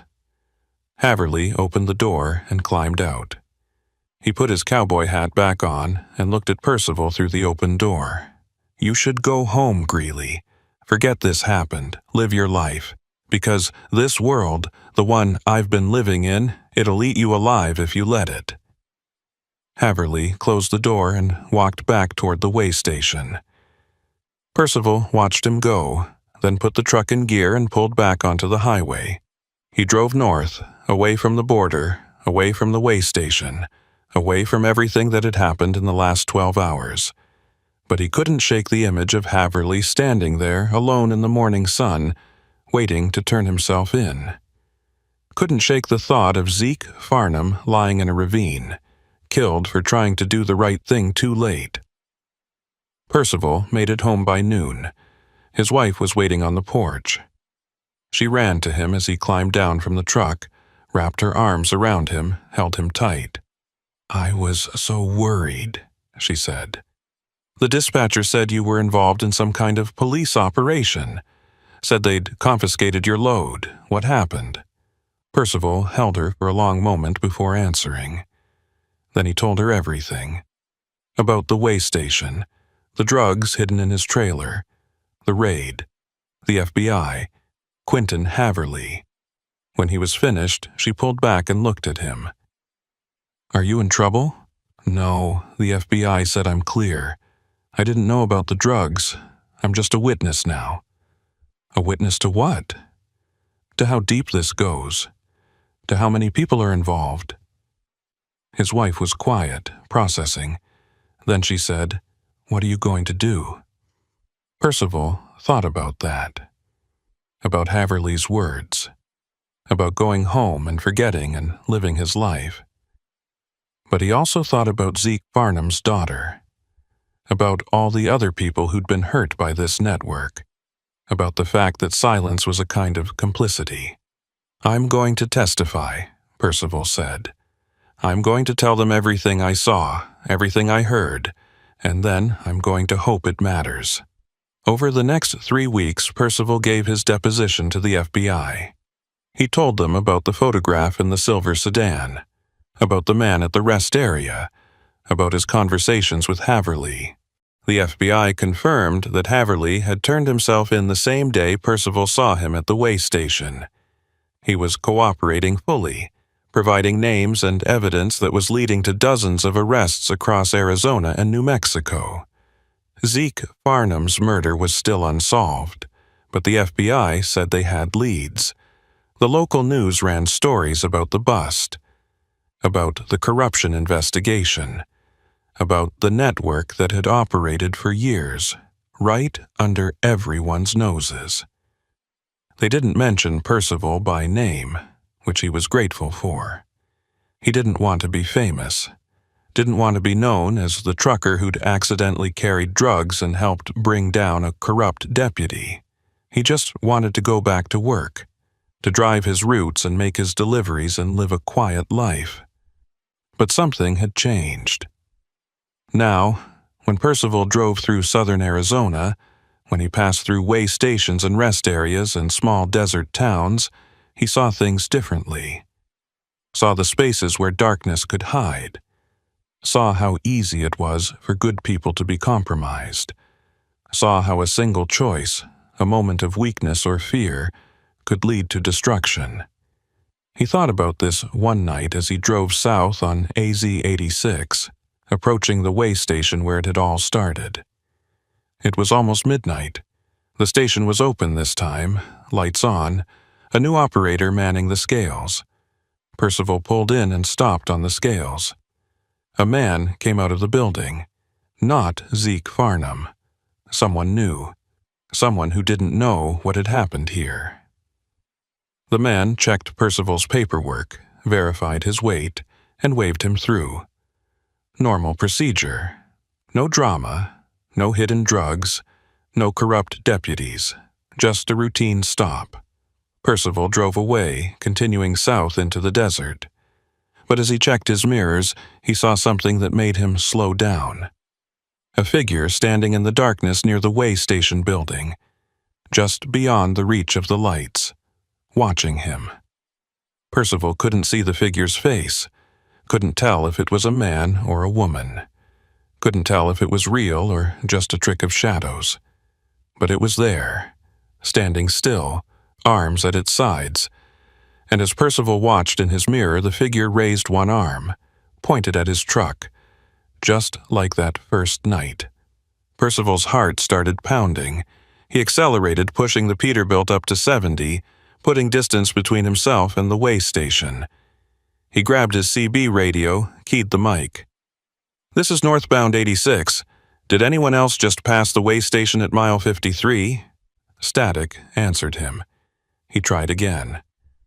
"Any trucks on 86? This is a Peterbilt requesting radio check." A voice crackled through. "I got you, Peterbilt. This is a westbound freightliner. What's your situation?" The voice was unfamiliar. Just another driver. Normal. "Nothing," Percival said. "Just checking my radio, thanks." He hung up the mic and kept driving. His hands were shaking on the wheel. He told himself he'd imagined it, that there was no figure, that his mind was playing tricks after everything that had happened. But deep down, he knew better. He knew that what he'd seen was real, that someone had been watching him, maybe someone from the network, maybe someone connected to the people who'd been arrested. Maybe just a reminder that even though Quentin Haverly had turned himself in, even though dozens of arrests had been made, the network wasn't completely destroyed. There were still people out there, still watching, still waiting, and Percival Greeley, truck driver, material witness, would have to live with that knowledge for the rest of his life. He drove through the night, through empty desert and small towns, through checkpoints and way stations that all seemed normal on the surface. But Percival knew now what could be hiding underneath. Knew that the highways he traveled every day were arteries for more than just commerce. That darkness moved through them too. That corruption and violence and exploitation followed the same routes as legitimate freight. And that, sometimes, the only thing separating the two was luck, or a dust storm, or a random inspection, or one person making one choice in one moment that changed everything. Percival reached his destination at dawn. He backed his trailer up to a loading dock, just like he'd done 1,000 times before. Workers came out to unload. They checked his manifest, signed his paperwork, sent him on his way. Normal, routine, safe. But as Percival pulled out of the lot and headed home, he couldn't shake the feeling that he was still being watched. That somewhere out there in the vast empty spaces of the desert, people were tracking him. Waiting for the right moment. Waiting to see if he would keep quiet or keep talking. And Percival didn't know which was more dangerous. He just knew he couldn't stop driving. Because that's what truckers do. They keep moving, even when they're afraid. Even when they don't know who to trust, they just keep driving. Into the sunrise, into the unknown, into a future that might hold answers, or might hold nothing but more questions. And as the Arizona desert stretched out around him, golden in the morning light, Percival Greeley drove on.